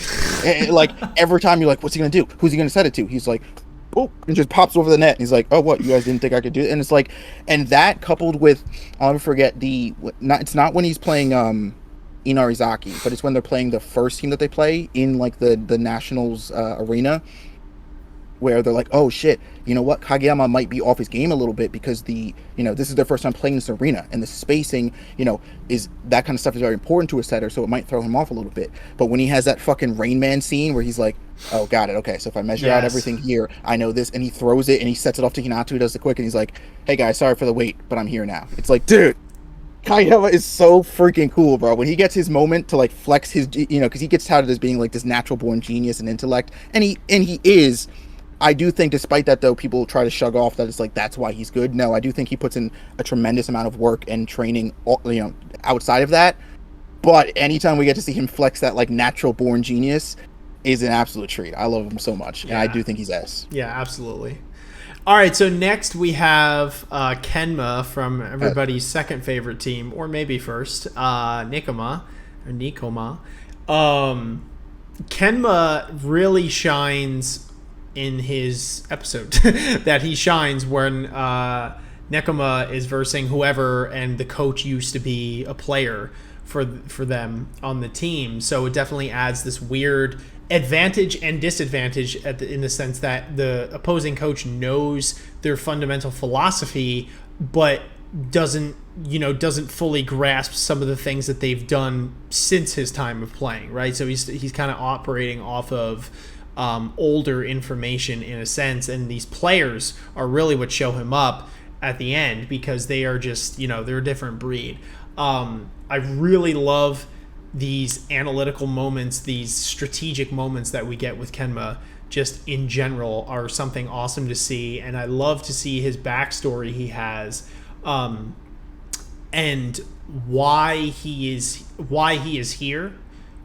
We get some clarification on that. And the thing that I love about Kenma, and I said this in our live reactions, is that Kenma is not the first kind of person that I gravitate towards, in terms of just their attitude. You know what I mean? Definitely taking the path of least resistance a lot of times. And if it's like that to a fault, it could be pretty bad. But the thing with Kenma is that despite all of his bitching, despite all of the things that he says, or that, he's like, oh, I can't do this, I can't do that, he still genuinely tries. And whatever excuse he wants to give as to why he's trying, why he feels like trying in that moment, he genuinely cares about his team and, being there for them, and still, giving it as much as he can and trudging through it. And to me, that's really respectable and noble, because there are a lot of people that could easily, in his position, like, he doesn't have to be here. He really doesn't. He says that, Tetsuro dragged him into it, and like he did, and all that kind of stuff, but like he still is here year in and year out, and he's doing what he can. And so it really speaks volumes about this character. I would say personally, the Kenma episode was really great. I'm sure you have some thoughts on this one, but I would say my gut is telling me that he goes in A, in between Daichi and Kita. But I'm curious to know if you think any differently, or whatever thoughts you have. So I mean, obviously we both know he's going top of S, but we could, we'll do the charade. Sure. I just fucking love this boy, dude. I love him so much. First off, speaking like Shinsuke, how I was like, I can see why you admire his personality. Like, Kenma is an eternal mood, bro. I love the path of least resistance. I'm not trying to do shit unless I absolutely have to, or unless it absolutely matters. And I do find it very, like you were saying, very respectable, though, that the bond with his friends is what he's attached to here, and that's sort of what spurs on these moments of, despite his complaining, despite not wanting to do a certain thing, or, put in that extra effort, he will do it. Like, there's the flashbacks, when during his 2 episodes that he has, where he's doing all the practices with everybody, right? He's running all the laps and stuff and doing all the drills. And Yamamoto, who these 2 episodes in the season, they kind of bounce between him and Kenma and Yamamoto, is always commenting on the fact that he used to get annoyed at just the sight of Kenma not trying, right? Or just the sight of him putting in as little effort as humanly possible. But ultimately, as they got to grow closer and played together, he realized that he was seeing it wrong. What he was initially interpreting as, here's this kid who's always putting in the bare minimum effort. Why is he even here? Why is he doing that? That's disrespectful to the rest of us who are trying. What he actually should have been seeing is what he should have been seeing was, here's this kid who, despite his complaining, is always still here. He's always running this lap, and despite being the last one, he still always finishes that lap. He's not, despite him not wanting to be here, despite him not liking this kind of, putting out that kind of energy or effort, he will do it. He's always here. And again, it speaks to a lot of these characters. You're finding this very easy thread here of dependability, right? When your back is against the wall, when shit matters, when it's A or B, like, Kenma's there and he's doing it and he's putting out for his team. And these 2 episodes definitely prove it the most, because they're the episodes that actually cause him the most strain in terms of energy and effort and stuff. And I like the line at the end of that match where they're all like, oh, so you do like trying hard, or like you are willing to put out, or like I guess you really do love volleyball. And again, I love this contrast with someone like Kenma, who it's like he's always surrounded by so many people that have just such an innate passion for volleyball itself as a sport, that it almost comes off like a little shocking when you learn that, like, Kenma doesn't actually really care that much about volleyball, at least not in comparison to like a Hinata or a Bocado or whoever, insert almost any other character here. He has this line where it's like, what are you talking about? That's not really what I'm doing. Is it so weird that I want to try hard for my friends? Again, for Kenma, it's the friendships that matter. For Kenma, it's not the sport that this team is playing. It's the team that's playing it. Those are the people that he cares about. Those are the people that, despite his vision and his philosophy, he's willing to go the extra mile for. And I just think that coupled on top of, you know, his personality, which is a bias thing, but I just fuck with that, I think is a beautiful character. And I what did you say? You said A between Daichi and Kita. Yeah. Can we go between Daichi and Atsumo? I genuinely don't think that he does as much, to be fair. All right. Yeah, I don't but yeah, I could see them. They're pretty close, but all right. No, Kenma is awesome. All right, so next we have the Goddess Kyoko, who we get backstory on, which is really cool. We do, and I would even argue a little bit of character development. Yeah, there is. It's awesome to see her smile and to be, you know, talkative. You know what I mean, with like Yachi and stuff like that. You know, in general, because it's just such a stark contrast from her demeanor, like her just resting demeanor, and what we see of her in the initial first season and some of the second season and stuff. So that was awesome to see, and seeing that that character development and backstory that we get from her was something really special, where we, you know, find out that she was injured during her career as a track star. I mean, granted, it was middle school, but it, you know, must have been severe enough for her to not be able to continue, I guess, at least for a while. So one interesting thing, though, I have to point this out, which I find interesting. I'm like, okay, I can't remember what they said the injury was, if she had like a scar because she fell, I think she fell over one of the hurdles or something like that, and it pierced her, you know, it pierced her leg or her groin or something like that, if I'm not mistaken. I'm trying to recall here.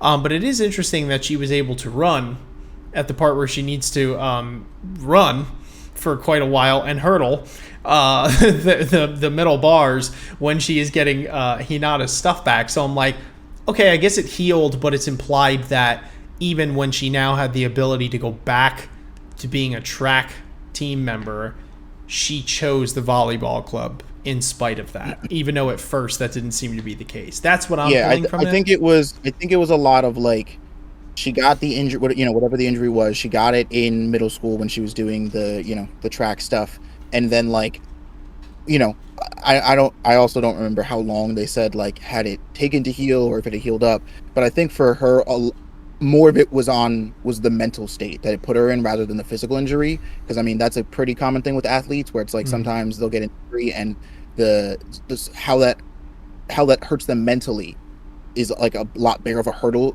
for the pun there to get over than the physical injury getting healed, right? Because emotional or mental injuries are kind of their own, you know, basket in terms of how long those take to heal or whatever. And so I think it sort of, at least from what I remember from the flashback, it kind of put her in this very depressive state where she was just very like, well, that's it. My light's sort of been, you know, my torch has been extinguished, so to speak. And then she found this volleyball club as like a thing to do. But the more she was in the club, the more she started to genuinely feel a bond and connection with the actual players and people. Like at one point she said they stopped becoming volleyball players and they just became them, like people that she cared about. And so, yeah, I think it was more, by the time she probably in her head had put herself in a place where she could have gone back, she was probably already like more attached to the volleyball club and the players there, you know what I mean? And like she had sort of viewed them as a family at that point. Because I think it's she'd been there 3 years or something like that as a manager. She's the third year, yeah. So yeah, so I guess I'm assuming, let's put it this way, I'm assuming that in terms of physicality, she had been healed up. Otherwise, yeah, I don't know how she would have been able to get Hinata's shoes, or at least in that manner. Sure. But yeah, I think it was more mental. Yeah. That being said, I mean that is kind of the standout moments for her. If I had to choose, I think I would put her in between Ukai and Bocado. And Bocado. Yeah, I could see an argument for her going above Ukai. That would definitely be showing her a lot of love. But just for her... Oh, damn. I don't know. Do we have to... But, like, Tanaka and Nishinoya might be upset with us if we put her lower than Ukai. All right, we'll put her above Ukai. She gets a pass. Yeah, I agree. That's Honestly, you know what? While we're at it, we'll just put it there. Yeah, yeah. you know what though? Actually, it's tough because I was gonna say legitimately there could be an argument for bumping her up one more, because of the fact that the Rintaro is, a force to be reckoned with here and definitely has some, some moments, but like there's really not a lot highlighted with him in terms of like backstory and all that kind of stuff. It's just like, this is what he can do. And I would honestly argue the same for Iran as well. Actually, the more I'm looking at it, the more I think she is top of B. Also, don't we just like Kyoko? We like Kyoko, right? Yeah, like just bias like points. You know what I'm saying? Included here. Yeah, like get up to the top of B, girl. That's where you be going. All right, I gotta make Nori proud. Yeah.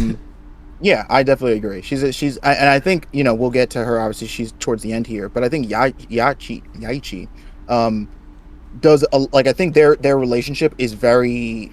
It feels weird saying symbiotic, but like it's very. They help each other out a lot. I think they both open up and enlighten and help each other grow in ways that like, because I think season 1 Kyoko, it's pretty definitive to say was like next to no presence in terms of her character. But season 2, once the Aichi comes in, like you get to see how both of them interact and how they think a little bit more. And I really think now in season 4, Kyoko is just Goddess Kyoko, bro. She's out here vibing. All right, so next we have Acai, the powerhouse of Karasuno's ace. This dude, bro. What do we think? I love Acai. I love Acai. I mean, I love them all. I don't know, man. The more I think about it, the more I think about like, him as a person and what he's gone through here. I kind of really like the idea of just the sort of gentle giant here as a character, right? This idea that like this guy is incredibly strong and he's a good spiker. He is the ace here, but he's not somebody that you'd peg as the ace just off of personality alone, right? He's very humble. I would even argue scared and nervous and very timid when it comes to interacting with other people, especially if anybody's like being very antagonistic towards him or whatever.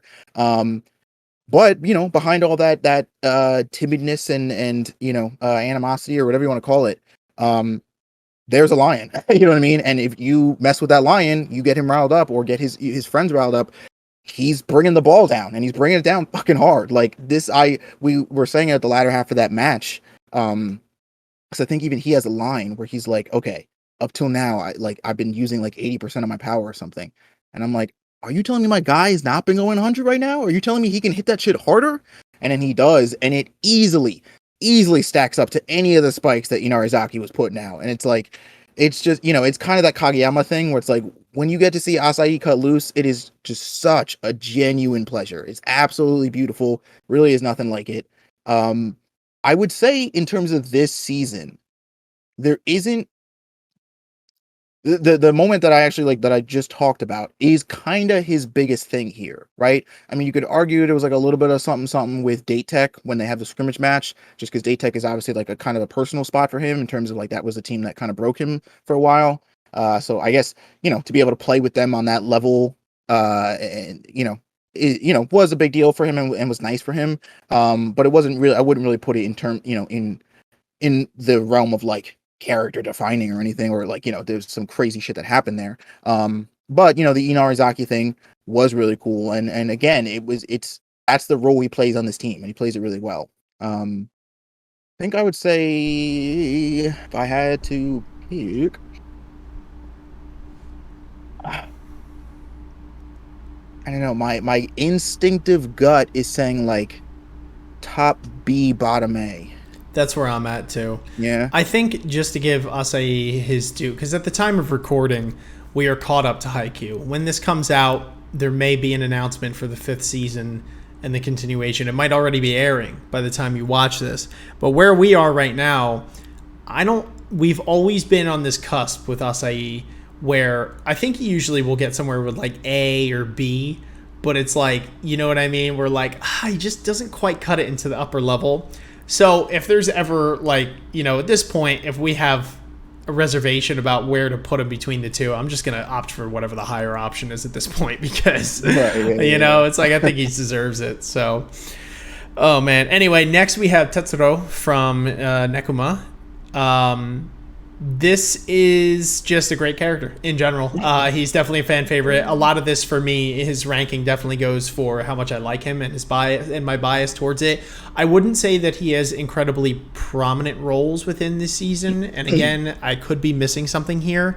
They kind of have their moment in the OVAs before the season starts, and then they have their game. But I would argue that that game really focuses on Kenma and his teammate. What is it now? Yamamoto, thank you. Kenma and Yamamoto. And obviously, Tetsuro being the captain does definitely have a hand in that, and he helps them, become friends and, offers his input, and he's always there for Kenma. But, compared to those other two, I definitely think he takes a little bit more of a backseat in terms of his relevance to the plot. And character development and stuff like that. He's pretty similar across the board, right? We have some nice conversations with him and Kenma when they're in the waiting room, and the reason why they love what they do and all that kind of stuff. I could go on. I don't have to recap the whole season for you. But with that being said, I would probably, my gut instinct here is to probably put him towards the bottom of B. I think is where my gut goes. Now, if I'm letting bias of just like I like this character kick in, then maybe he goes somewhere like mid B, but I don't really think it's justified that he does more than someone like Ukai or Bocado for that matter, actually. I actually think Bocado has a more relevant screen time and relevant monologues and scenes. So yeah, I think if I'm being honest, I think my opinion is that he goes to the bottom of B. That's where I'm at. Yeah, I agree with bottom B. I'm pretty much mirror everything you said in terms of his impact and stuff. Yeah, fair enough. Great character though, standout guy. So next, and of course I just scrolled off of it. Oh, here he is. We have Hisuke. Yeah, Hisuke, who is the pinch server for Inarizaki. I'm not going to go too deep on him. He kind of suffers from the same thing that all of them do, and I know you gave a lot of credit to the pinch servers in your in your spiel about the last one, which was well said. And I think that if anything, he probably falls into that same. Okay, we got to give him his props for that. Not to mention, I think did they say it was his first game or something like that, or was that another team? This guy, I cut a little bit more slack because I believe they said it's his first game. It was literally his first serve, and. If you think like your own mental hangups is one thing to get over, this dude literally had to cultivate with his own audience, bro. The Inarizaki audience are fucking savages, bro. They literally tore him apart. His first serve, his first game, and he's on Inarizaki's team, and his own audience. I felt honestly, bro, he literally made it onto this list halfly because I felt bad for him. I'm like, I just felt so bad for this man, bro. He's out here trying his hardest. He made it on the team, so he can't be all terrible.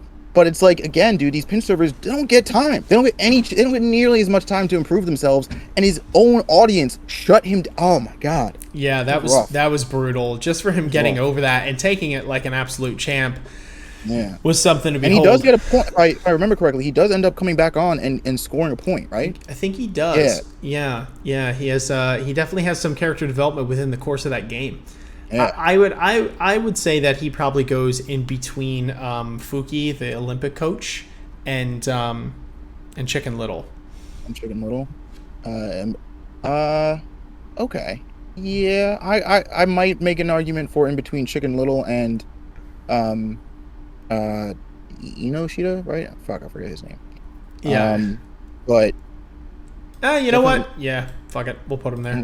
Okay. All right, next one, I feel like you got to introduce and talk about first, so take it away. All right, class, thank you for showing up today. It's going to be a short lesson. We're just here to talk about the God King you all know and love. I hope you've all paid your tributes this morning. If not, please do it on your way out the door. This is Nishinoya, otherwise known as the God King, otherwise known as the guardian deity of Karasuno, otherwise known as the best goddamn libero this side of the universe. And he's an S. Class dismissed.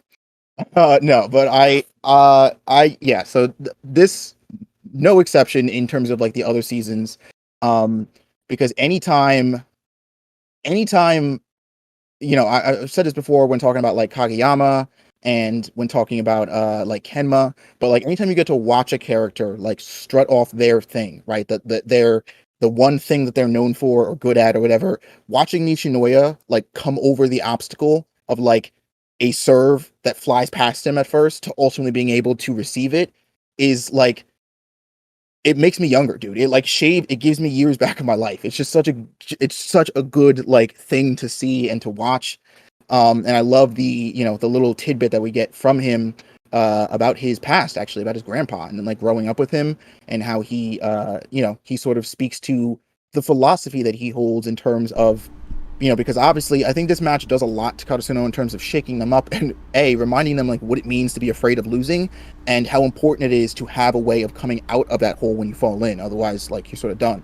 And in it where he sort of echoes and cultivates that, like, yes, you will have fear. Fear is a natural response. It's a very good thing to have, but you shouldn't try to waste time like over complicating it or like delving into it.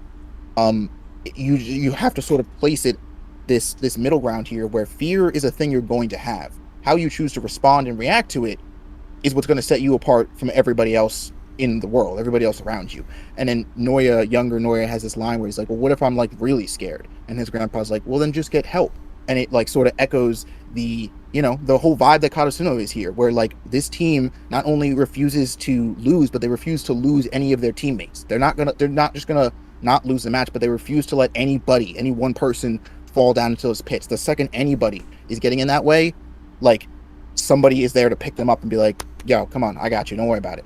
Like, I love the moment he has with, again, I'm gonna feel bad if that's not his name, but Inoshida, where you see that Noya, these serves are like kind of scaring him, and they're just coming at him so fast and so impactful that he hesitates almost to move when the serves come around. And Inoshida has this moment where he's like, Noya, move, and like yells at him, and it's just the thing he needs to like spring into the moment and catch that receive just in time.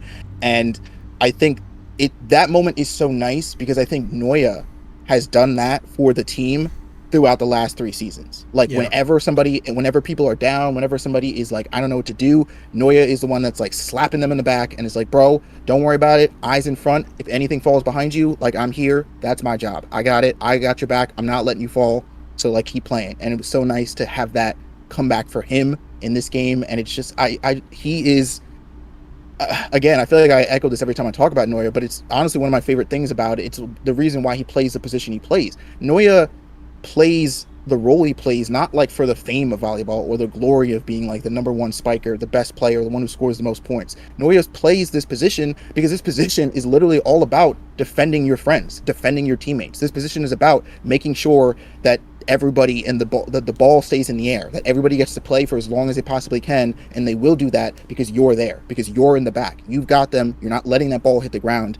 And I love that. I love that sentiment. I love that ideology, and I love that how well Noya embodies that. I mean, Noya, this is the guy who, when I forget the line now, but when they're in the middle of the match, and Noya has a flashback to one time he was talking with Inoshida, and Inoshida's like, you could probably just get away with doing underhand serve or underhand, doing underhand. You don't I don't know why you're like trying these, basically trying to go the extra mile or putting yourself in a position where you're using skills that you're not necessarily the best at, which just doesn't make any sense, at least logistically.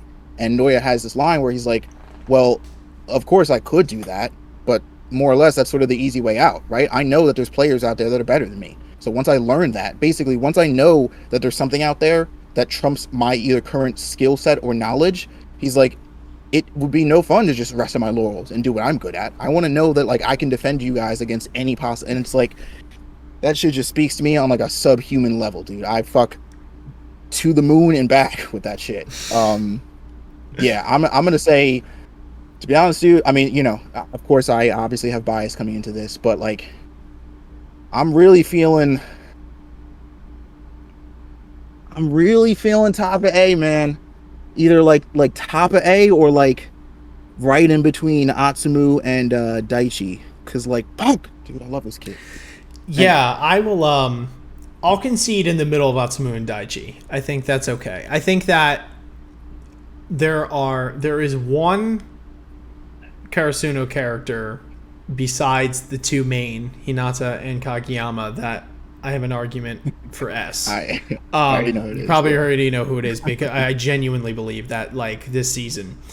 But, you know, the other ones, they definitely have like their episode and their moments, but Noya does get a little bit even more time than I would say than Daichi in terms of like a whole, you know, an episode going towards it and getting his backstory, and it was really cool to see that, and he's just goated. So I will definitely concede that. I think he could go there.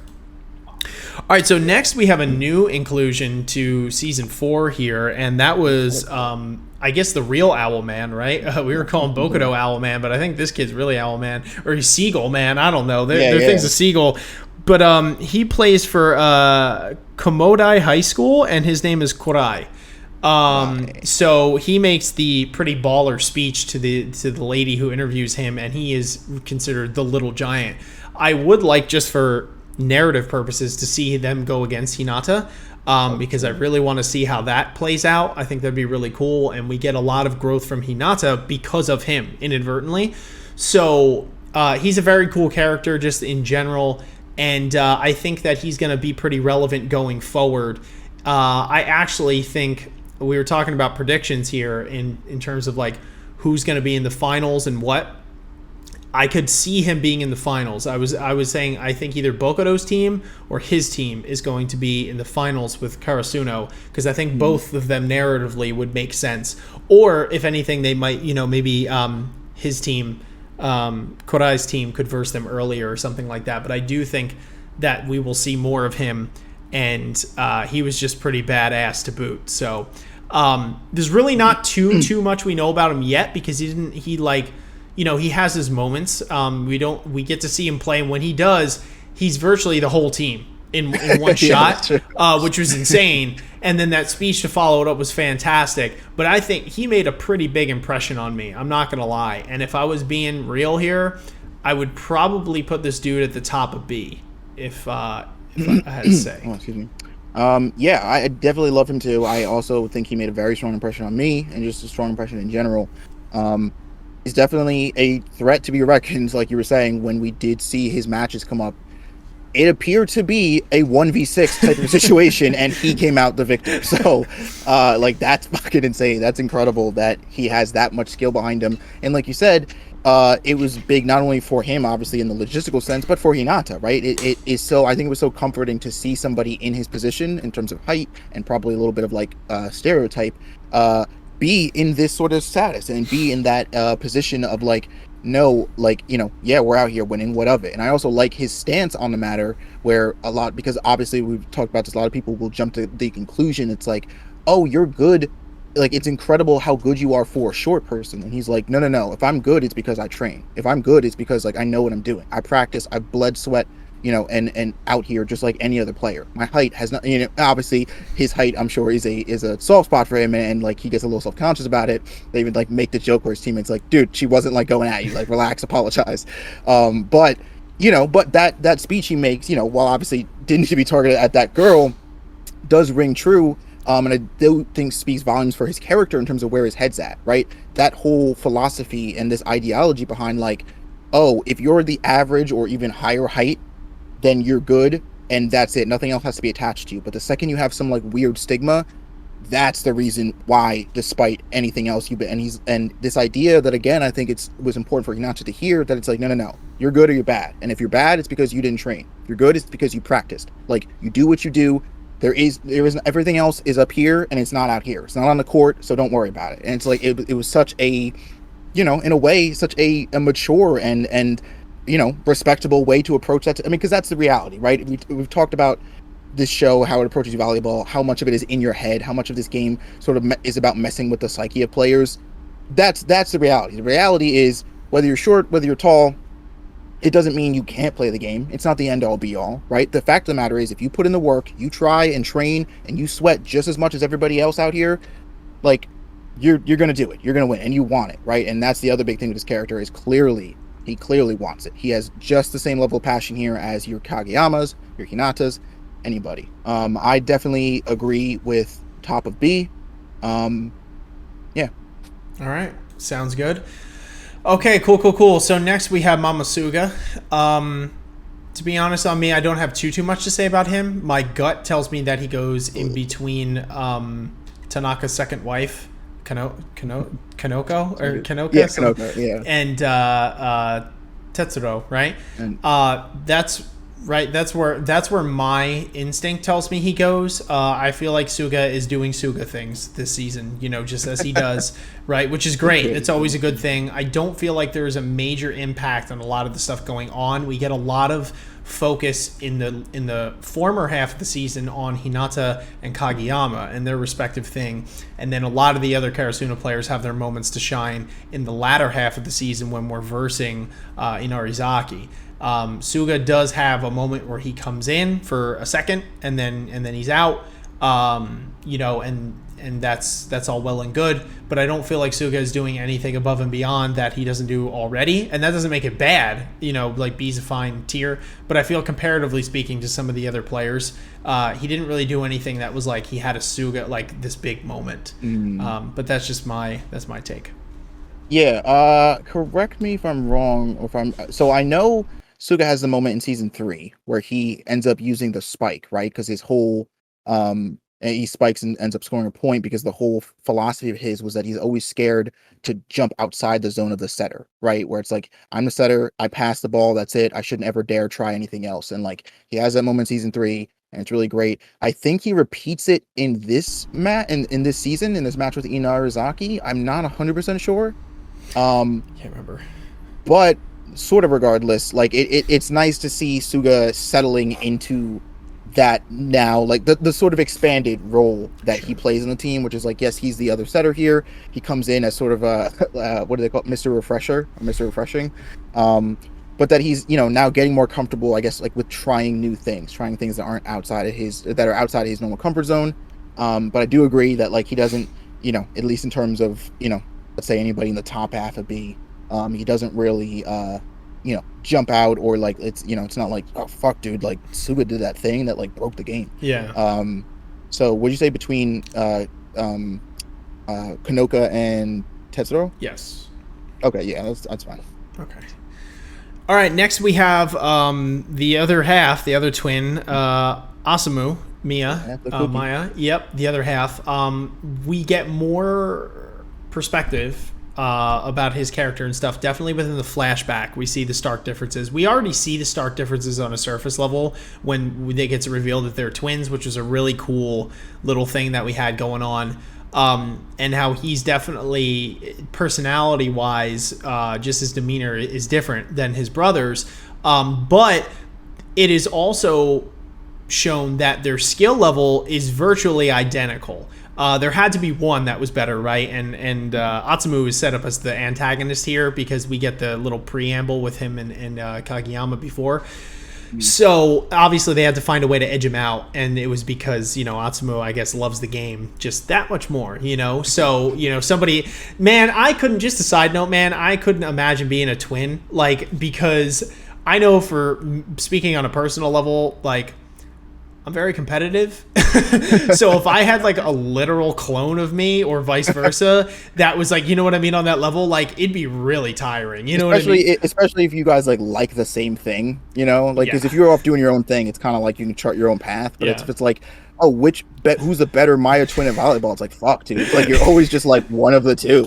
And that's always how it goes with twins. Like they always wind up doing the same sport and everything because they're like really similar people. You know what I mean? So it's like clearly they're going to be inclined to go towards that. And it's like this double-edged sword. Like any twins out there, if anybody's an identical twin, and has thoughts on this, feel free to shoot them in the comments. We're just speaking from ignorance right now. But I'm just like, I remember being, on high school sports teams. I remember there was the cross country team when I was a little skinny stick and ran distance in high school. And I remember there were these two twins that were part of the team. They were identical twins, and it was interesting to see because the one brother, they both trained their asses off, but the one brother like really, really like hit the road running, for lack of a better, no pun intended here, and was, going all out. He would like go ahead of the pack, you know what I mean? Because like he wanted it so bad, but he was not the better one.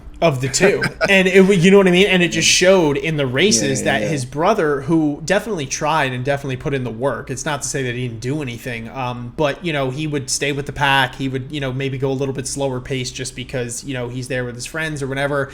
And when it came race time, he was always finishing first, you know, and it was like, whew, man, it hits different when it's your clone that's doing that. You know what I mean? Like if it's if it's like, oh damn, Ushijima or whoever, you know what I mean? Like always, you know, getting the spikes, like I'm gonna be better than you. But when it's like you know what I mean? At the same time, and I know it's not. I know it's an ignorant thing to say, but I'm, you know, we're just playing game. I'm just playing around here. But like it's the complex that one might develop in that scenario where you like, sure, you know that's not the case, but you couldn't probably help but think where it's like, it feels like a better version of you succeeding at the thing that you're trying. Yeah. Like, it probably takes a lot of emotional, you know, intelligence and self-introspection and maturity. You know what I mean? And I'm sure that, you know, to be like, okay, like I am me, just because we look almost identical. Like we're still different people, you know, at the end of the day. And like, it is what it is. But I've had identical twins. Like I've met multiple in my life, and there's usually one that edges out the other because it's just inevitable. You know what I mean? You can't be exact.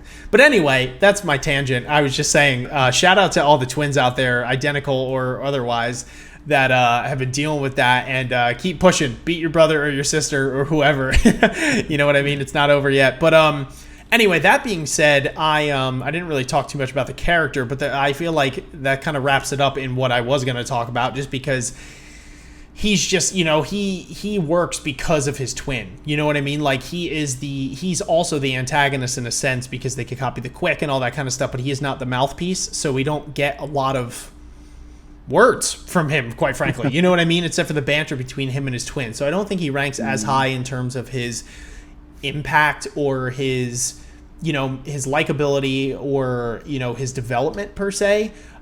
So I think that he is probably, for me, I would either say I think that he is probably at the bottom of A for me, maybe at the top of B. I could see. Bottom A. Excuse me. Yeah, I definitely agree that, like, you know, I guess obviously it sucks to be the twin who's just slightly less passionate about the sport than your brother, but you know, for lack of a better, you know, for better or worse, I should say, they do sort of market these two as the you know, the opposing Kagiyama and Hinata. And, you know, I don't know if it's fair to say, you know, regardless if you think like Hinata or Kagiyama, like which one of them is actually more passionate about it, like they're both here and they're both putting out this work, and I don't think that's any less true for the brothers, despite Osamu being, you know, just like less passionate or liking it less. He's here, you know, sweating with his brother, and he's putting in this work. And, you know, I would even argue that some of Atsumu's accomplishments would only have been possible with somebody as passionate and connected as his brother here. So that's really cool. Plus, I will say personally, off of likability, I do like his brother more. I like Asumu more than Atsumu. Just because I think with Asumu being the slightly more talented one and having that more, like, you know, dickish personality, I think Osamu is just a little bit more of like a level-headed, kind of chill guy about it, and he's just like, whatever. Yeah. And he's like not afraid to, like, you know, wrangle or get in his brother's face about it. So I will say, off of likability, I would actually give Asumu more points. So I could see bottom A. That's fair enough. Bottom A it is. All right, next we have the old grumpy ass coach from Shiratorizawa, and I wanted to include him on here because I actually think, for all the smack that we talked about him in some prior seasons and when he initially came into the show, his name is Tanji, by the way. I do think that he actually made some development, whether he wanted to or not, you know, which is something interesting, and I think it's noteworthy to talk about. And I think that there's a weird joy I get out of seeing this guy gradually come around. You know what I mean? Like, I don't know why, but it's very satisfying to me to see these, like, little moments where he doesn't want to admit it, but he's invested, you know what I mean, in Karasuno now, or he's invested, rather, you know, in Hinata at least, because Hinata is, for all intents and purposes, kind of like proving him wrong in a sense, right? In a lot of ways, if you want to phrase it like that. But it was really cool to see him in the beginning of season 4. accept Hinata, but it was very on character of him to be like, but you are not being anything but ball boy, and really giving him like the hard beats, on that, okay, you're not as good as you say you are, whatever, but it's like this weird thing where he's talking to himself in a weird way, you know what I mean? Like a different version of himself or what he could have been as a younger person. And I find it interesting. I also find it interesting because Hinata is not a libero, but we actually had some comments from some of our YouTube videos saying that the libero position was not incorporated into volleyball until later on. I don't know what year it was, but it was implied that the coach, when he was a kid and played, the libero position was not existent, was not an option, which, for anime purposes, it's very warm-hearted and nice to see all these like really short players kicking ass. And I'm sure it happens once in a blue moon. But, like, let's take a step into reality for a second. I mean, like your boy was just watching the Olympics for volleyball recently. Besides the libero, all those dudes were like at least 6'5". You know what I mean? So, like, what I'm getting at here is, like, shoot for the stars. You know what I mean? But, on a realistic note, it does definitely put you at a heavy disadvantage in a sport that really has an advantage when it comes to height. You know what I mean? If you're short, it's just what it is. So, that being said, especially with no libero position, it definitely made it tough for him. But within the confines of this anime, and not saying it can't happen in real life, it's kind of cool to see him, almost weirdly live vicariously through him, but at the same time, like, I don't know, trying to come to grips with himself. And at the end there, when he's like, when the coach calls him and he's like, yeah, I was watching.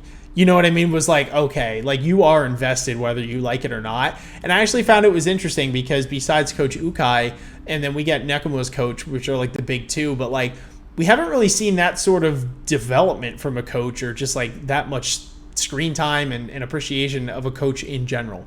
So for that, I don't know. The old man is coming around for me. And just in terms of likability, I like him more than I liked him in the third season. That's for sure. So, I mean, that being said, I do think he actually has a prominent role in the story in the sense that he was willing to he was willing to let Hinata stay there when nobody else would. So I would personally put him, I think I would put him at the bottom of B or the top of C, personally. He's going to need all of your help and luck in the world because this motherfucker got no sympathies from me. I hate this man. I get what you were saying, and I'm sure in a light it could be viewed as development. I'm sure serial killers don't all admit to being crazy. I would say, like, my thing, what it is? My thing is I can't, because it's very parallel to this, closed snake eye dude that we were talking about in D. I can't help but like really not fuck with these characters who like are shitty people, and then like it's like, oh, it's better now because now they're learning. Because like I'm sure he could spin the story like, hold on, Hinata, look, I helped you, right? Nobody would let you come here, and I let you be the ball boy, which was basically my way of spitting in your face. But like, look where you are now. And it's like, no, nigga, you didn't help him. Helping him would have been letting him like be here or like train with some of the students on their off time. You're actively, because I feel like it was more.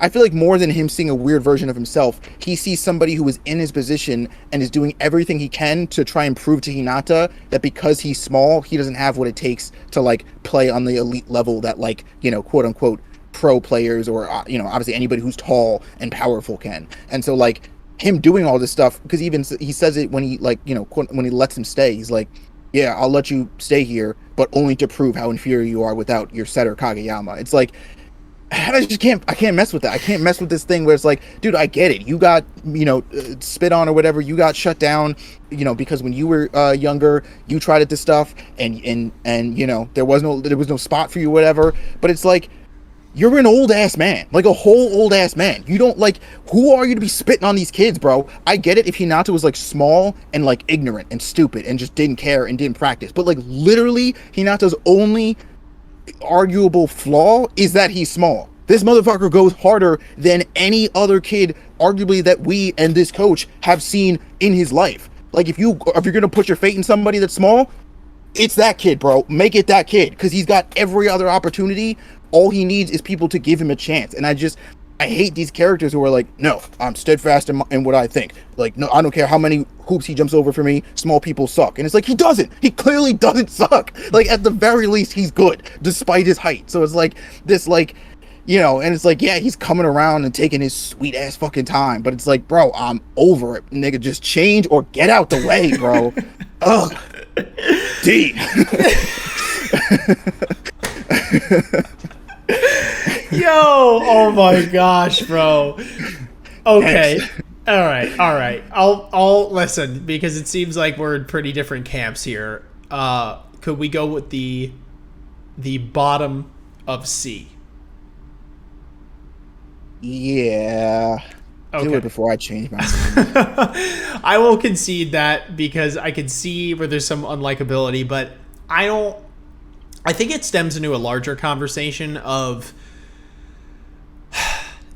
I don't think that he's spitting on Hinata. I actually don't. I think that Hinata at first, and still does in a sense, irritates him, but at the same time, there's something that like revitalizes him within Hinata, and so he still begrudgingly, against his crappier self, wants to see how far Hinata can go, but he's not going to sugarcoat it, because like this was a thing that came up in season 3 a lot when we had watched the episode where Ushijima was like, oh, I don't like him because his confidence is unfounded, and we at the time were like, you know, well, I feel like it kind of is, because he's made it to this point, right?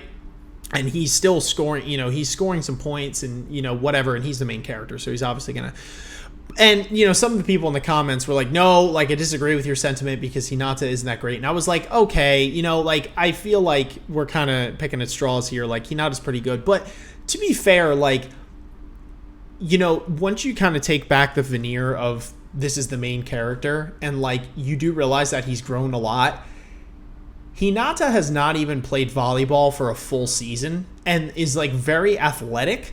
But, I mean, shit, man, he made his first actual good receive in nationals. You know what I mean? Like, it took him, like, almost a full year to receive a ball. Something that Daichi and Noya and all those people are doing all the time. You know what I mean? Like, just as a normal thing. And Hinata doesn't. We're like, oh, my God, it's the greatest thing since sliced bread, right? Like, you know, so he has a long way to go. So, like, I'm starting to come around to the argument that it's like, okay, Hinata is a very good athlete, and he has this unlimited latent potential to be, like, the best volleyball player out there.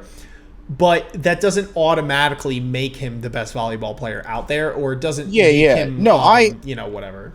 I understand that it's like, I'm not saying that, like, Hinata is, like, why aren't you believing in him? Because clearly he's the best thing since Jesus to ever grace planet Earth. But it's like, I just hate it. I hate this, like, the stereotype of, like, getting perpetuated because nobody's, like, willing to take a chance. It's like, yeah. I hate it when your back is against the wall, and because that's the thing. Hinata doesn't have a lot of fundamental skills, but on top of that, he's also got the stigma of every motherfucker that plays volleyball telling him that he sucks just because he's small. Yeah. So the only thing Hinata has to hold on to is that dumbfounded confidence. Because if he doesn't have that, he's got nothing. He's never going to be able to compete with these people or learn because nobody's willing to teach him. So when he has these opportunities, it drives me the wrong way when these people aren't willing to just give him a shot. Like, if you give him the shot and he fucks it up or he sucks, like, whatever, drop him, you know, whatever. But it's like, because that's my thing. It's like, if somebody sucks but you didn't give them the opportunity to improve or try, like, as far as I'm concerned, that's as much your fault as it is theirs. Because how is somebody going to improve on something they have no way of practicing? I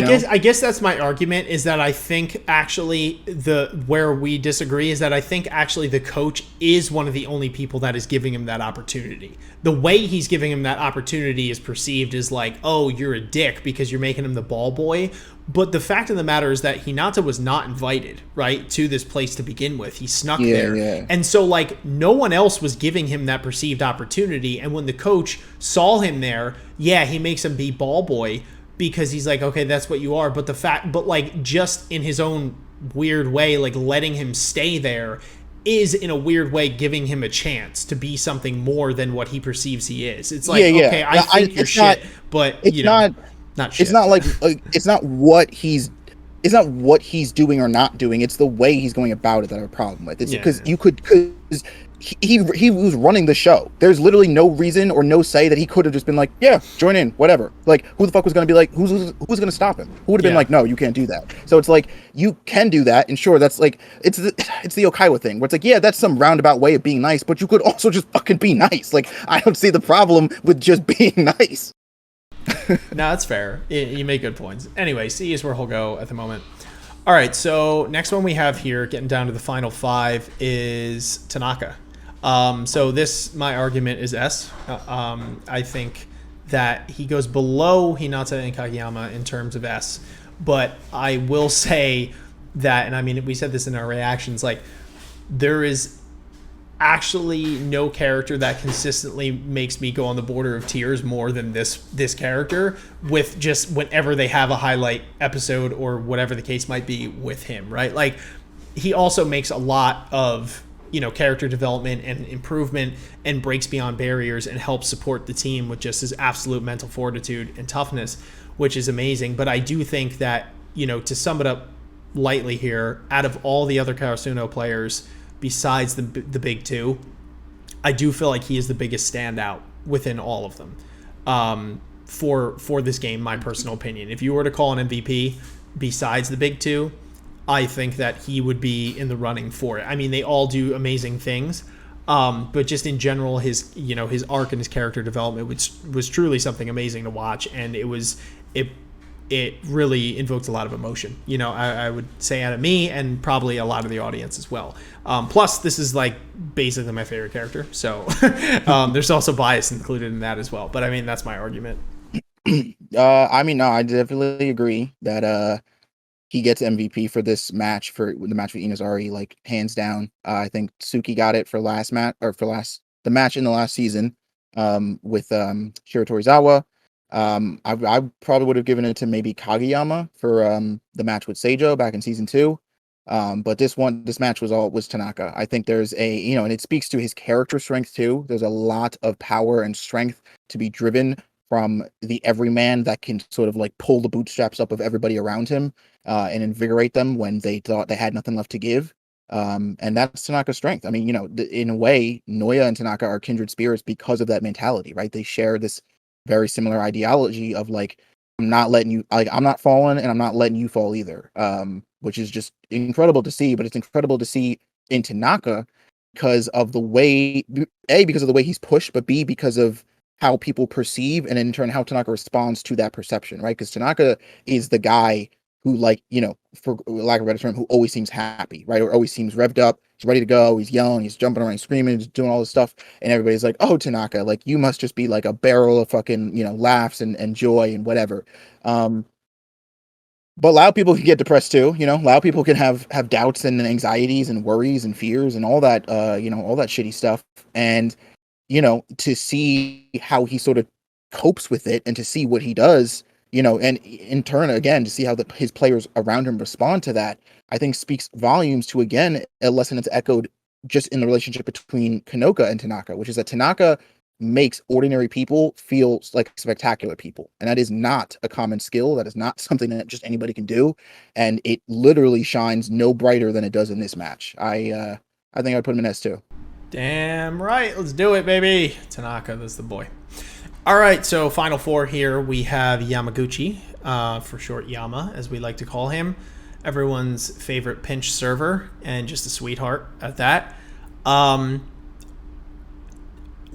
that being said, because that was quite the intro, I am not going to lie. I'm curious to hear your arguments on this one, because I will be the first to say that I think within the confines of this season, and correct me if I'm wrong here, if I'm missing something, he really doesn't do all that much. I think a lot of his shining moments were the buildup that we had at the end of season 2, of season 3, when he comes around to finally being able to protect the serve. And we do have that awesome scene, that moment with him where his eyes are off the target because the flag is in the way, and then his actual dad comes and shows him the pig thing, which was like one of the most heartwarming moments in like the entire season. I just wanted to cry when I saw that.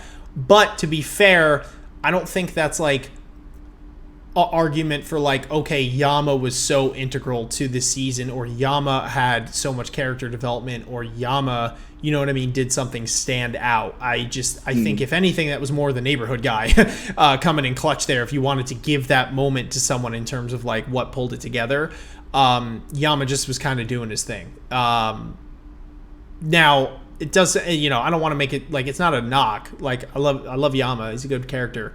But I'm just saying, in terms of this season, I didn't see him do much. If I'm being honest, I think that the other pinch server, whose name evades me at the moment for Karasuno, Shida? Yeah, actually had more going on this season than Yama did. If I'm talking about pinch servers, I will be honest there. But that's just me. I don't know if you got something else to say about it, or you agree, or whatever. I mean, no, I definitely agree with like the sentiment that Yama didn't like. Yama's presence wasn't that big this season. But in my bias, man, like that moment that you just brought up, I literally cried. I actually cried, produced human tears, and like that moment hit so close to me because I mean, like, not to get like super grossly personal, but like I definitely struggle with anxiety to a degree like that, where sometimes like I need to find something to sort of hone myself in, and like seeing Yama go through that and persevere through that is really dope, and it's cool to see somebody at that level perform like that. And again, I like to give all these pinch servers their due diligence, because that shit's not a fucking easy position to play at all. I think. Okay, let's talk about where we are. My bias is feeling bottom of B.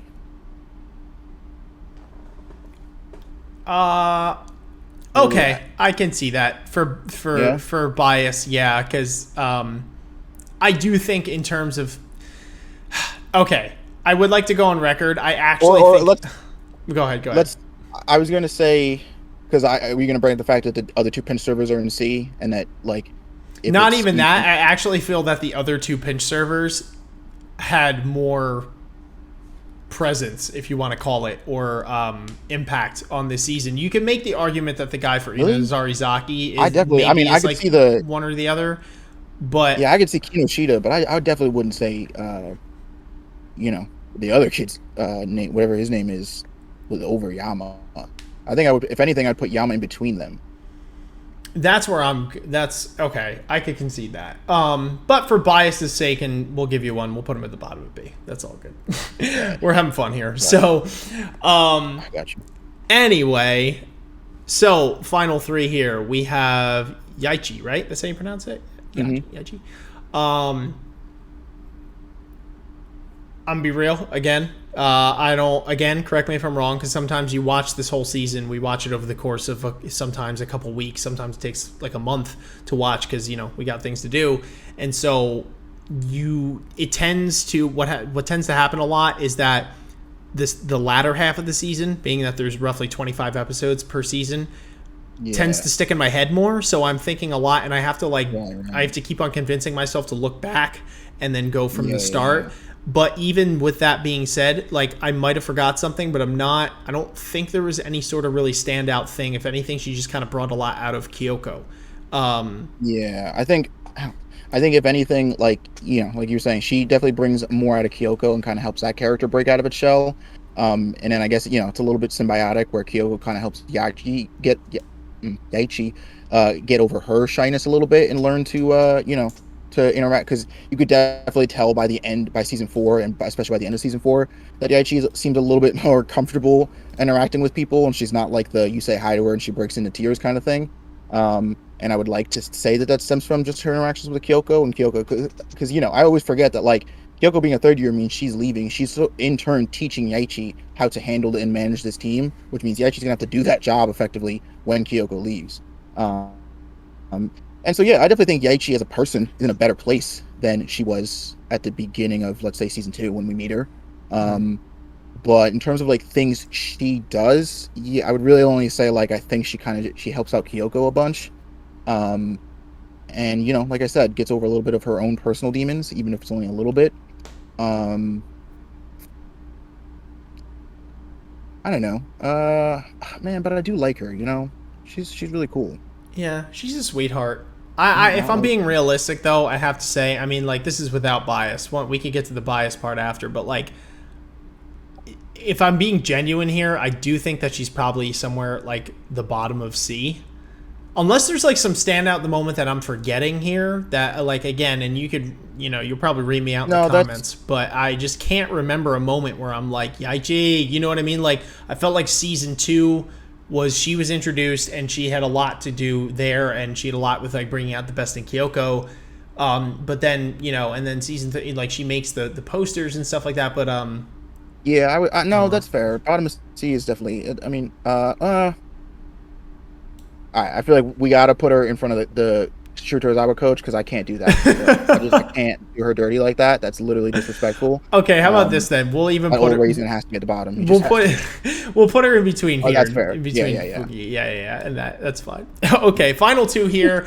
We have from Nekuma Yamamoto, right? Is his name? AKA Tanaka's cousin. Whether he realizes it or not. Yeah, because they are literally a carbon copy in terms of aesthetics of each other. Now also that we got Tanaka's backstory and that he had blonde hair, which I didn't even realize. Now they're really related true. Because I'm like, that damn. might be his long lost twin. Yeah, like what the hell? So yeah, this was interesting because we got more backstory on him specifically than I thought we were ever going to get, if I'm being completely honest. Because he kind of shares this moment with Kenma, which is interesting because you think it's like it's a Kenma thing, right? Like the whole flashback has to do with Kenma. And while Kenma probably stands out a little more, right, because we get to see him break shit down, I would argue that he has like an equal amount in that flashback in terms of character development, just on the opposite end of the spectrum.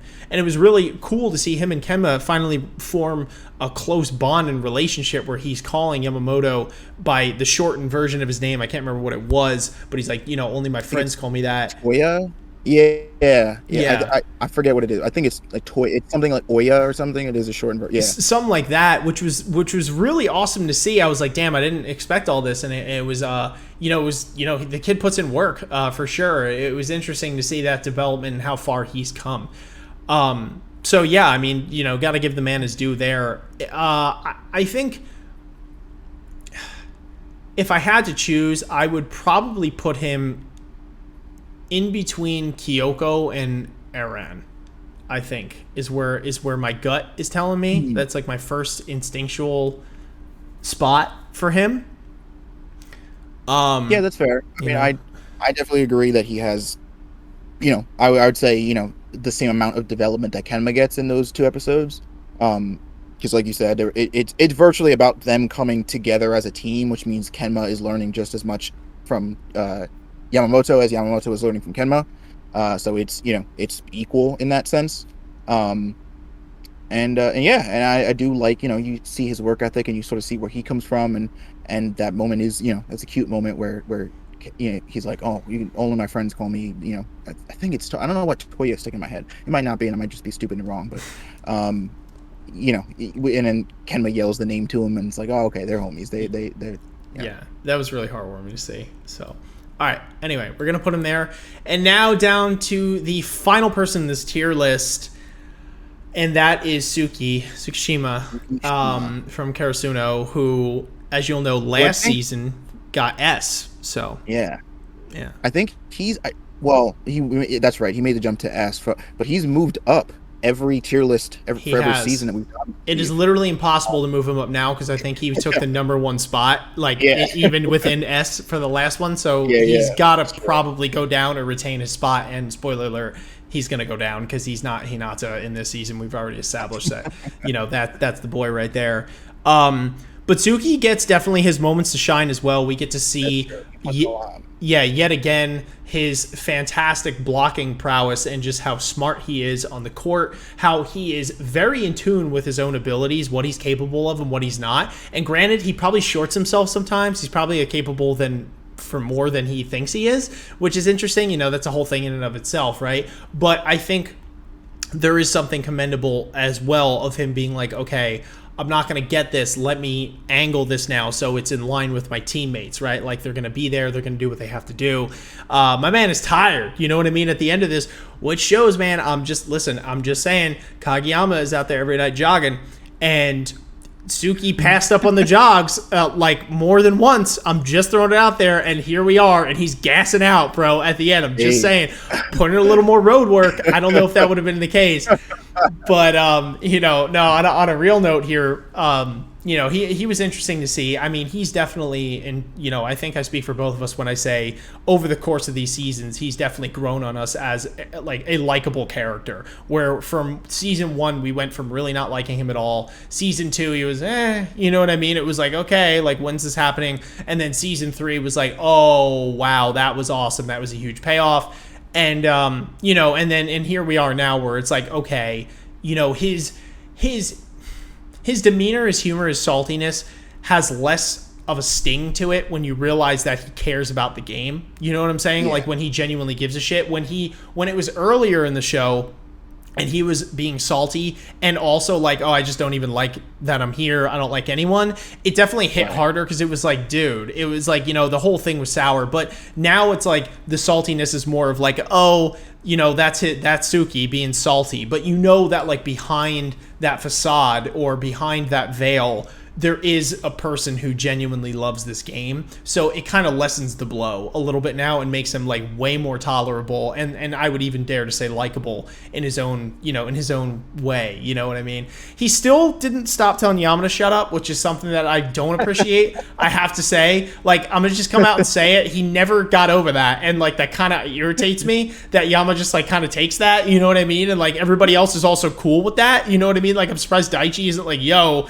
Papa Daichi coming in, like, quit telling him to shut up. You know what I mean? Like, I get it. You guys are friends, and, like, he's not going to say anything, but, like, I am, Maybe that's just me talking, but that's just, I just had to get that out. But anyway, in terms of this game, he really pulls up hard. We're shown that he is a fantastic player and that he understands the dynamic of the team and that he does get, the satisfaction. I wouldn't say anything that is, overly stand out as compared to something like season 3, but that's where I'm at with him. I mean, I'll say where I think he is. I think he's probably somewhere. I think he's probably somewhere within A, and I would say it's probably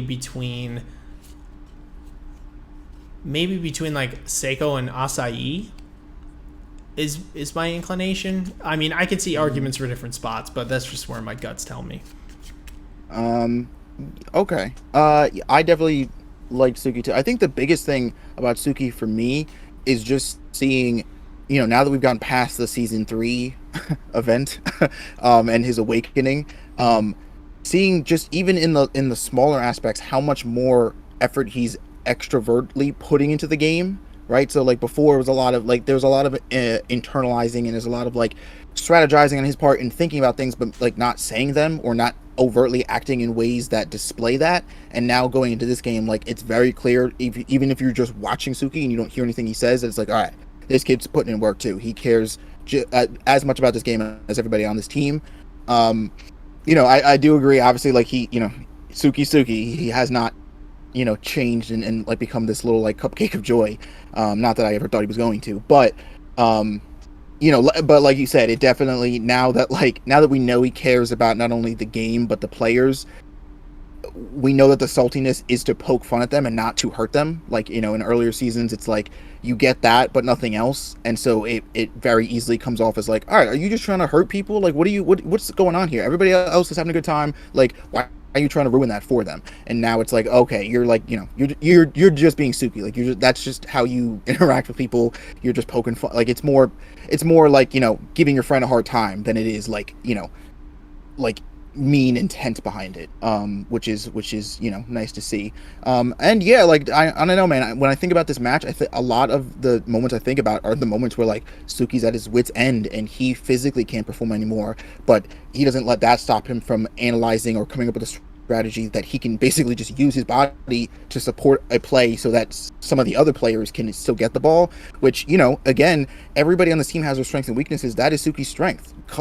Do or die, move or not be able to move. Suki's brain is always working. That thing is still running at 120 miles per second, and he is coming up with strategies and analyzing people and getting into these people's heads, like clockwork. And it's amazing to see, and even more amazing, like I said, now that it's backed up by some passion for the game.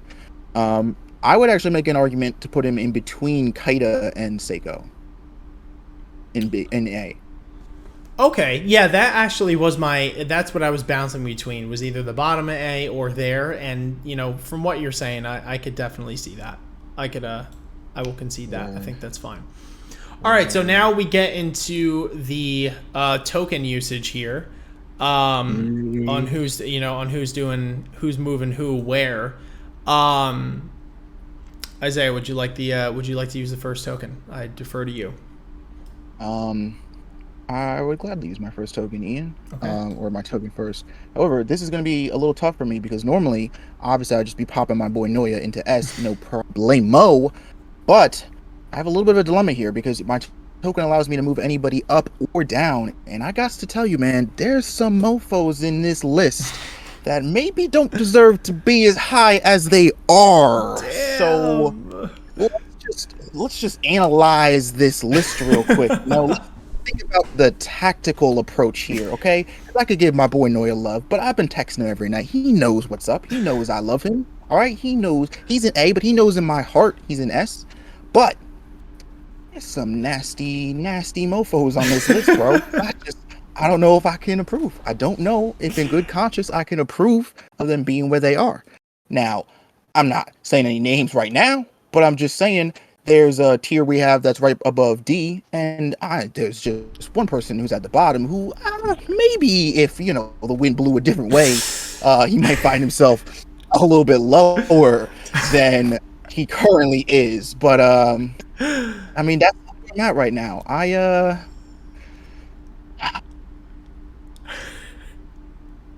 right. Oh God. Go ahead. You know what? In a moment of bigness, I'm gonna move Noya to S because I'm gonna let my love for Noya out trump my hatred for this salty ass raisin motherfucker that I just don't like whatsoever. Okay. Love over hate.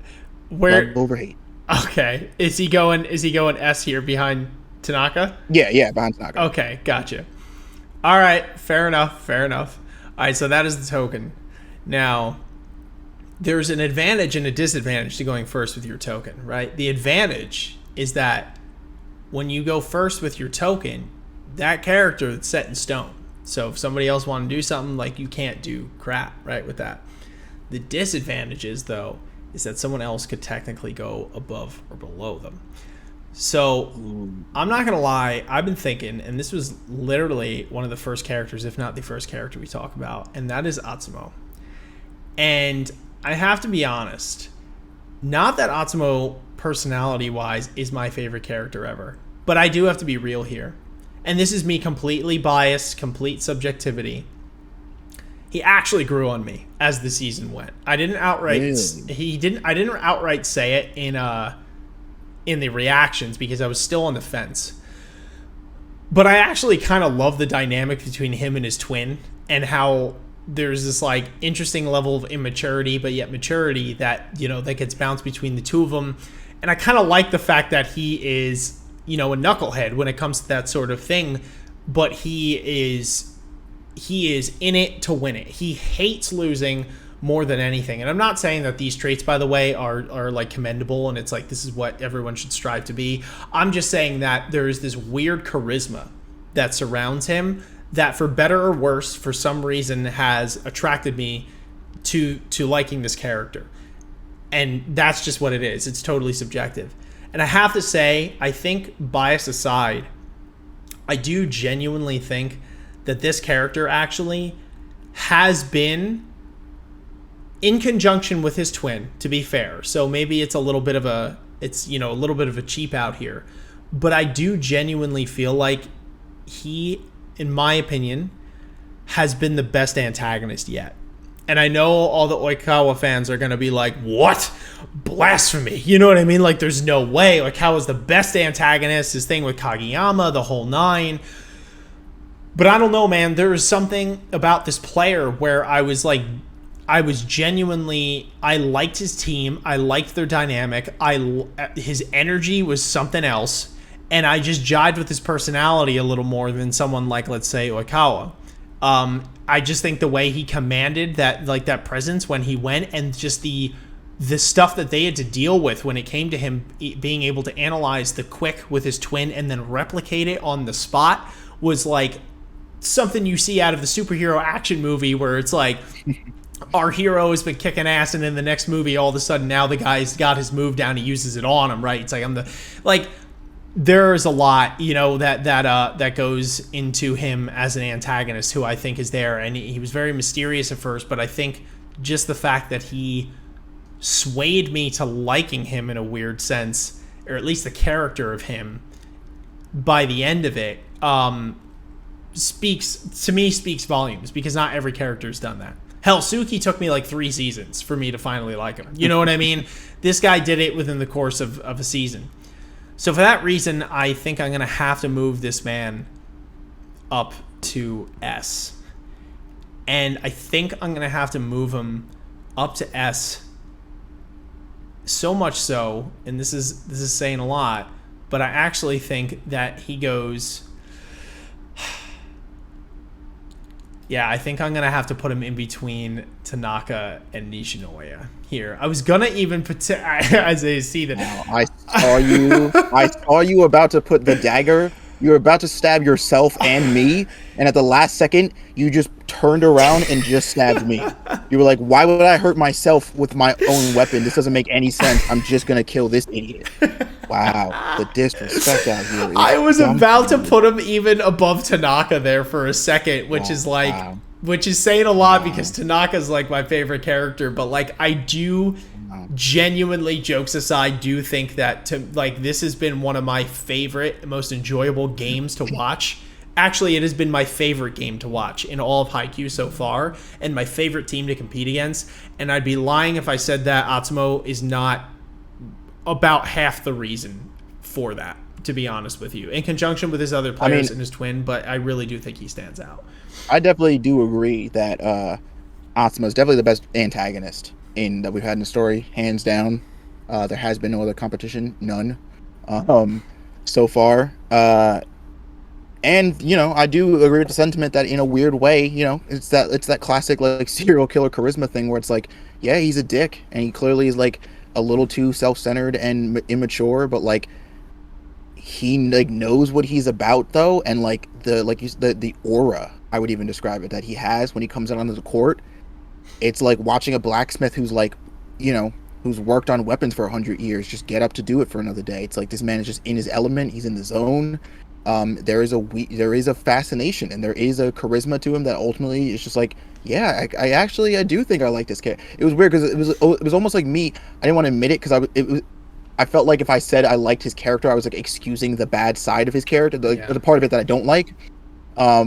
And I still don't like that, and I that's always going to put him, I think, below just characters I also overtly like.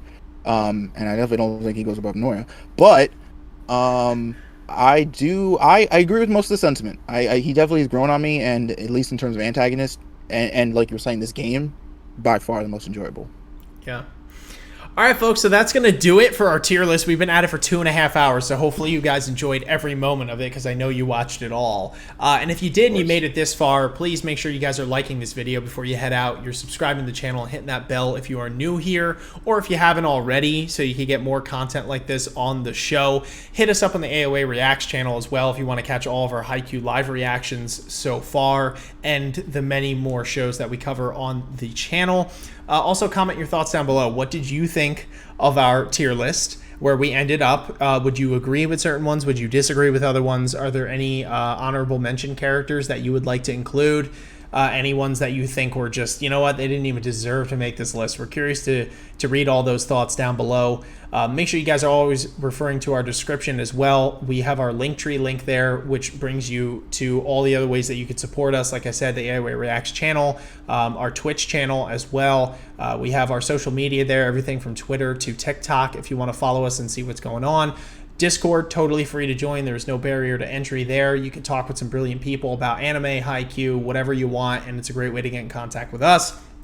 and our Patreon. If you want exclusive benefits to the show while also supporting us, we have plenty there that go in tandem with the AOA show and AOA Reacts, so you're getting benefits galore everywhere. There is also an archive of all of our Haikyu reactions in an unedited, unfiltered format. So if that sounds like something that interests you, you want to dodge all the BS filters we have to do to dodge copyright so we can keep our channel, you want to watch it how it was intended to be watched, you'll want to head over to Patreon and take advantage of those benefits. But anyway, folks, you can find our tier list one more time. We're going to put it in the description. So if you want to take a look at it, for any reason, please feel free to do so. Make your own version of it. You can check out some of our other ones on our profile that we've done in the past as well. It's a fun time. Let us know how you would swap it around.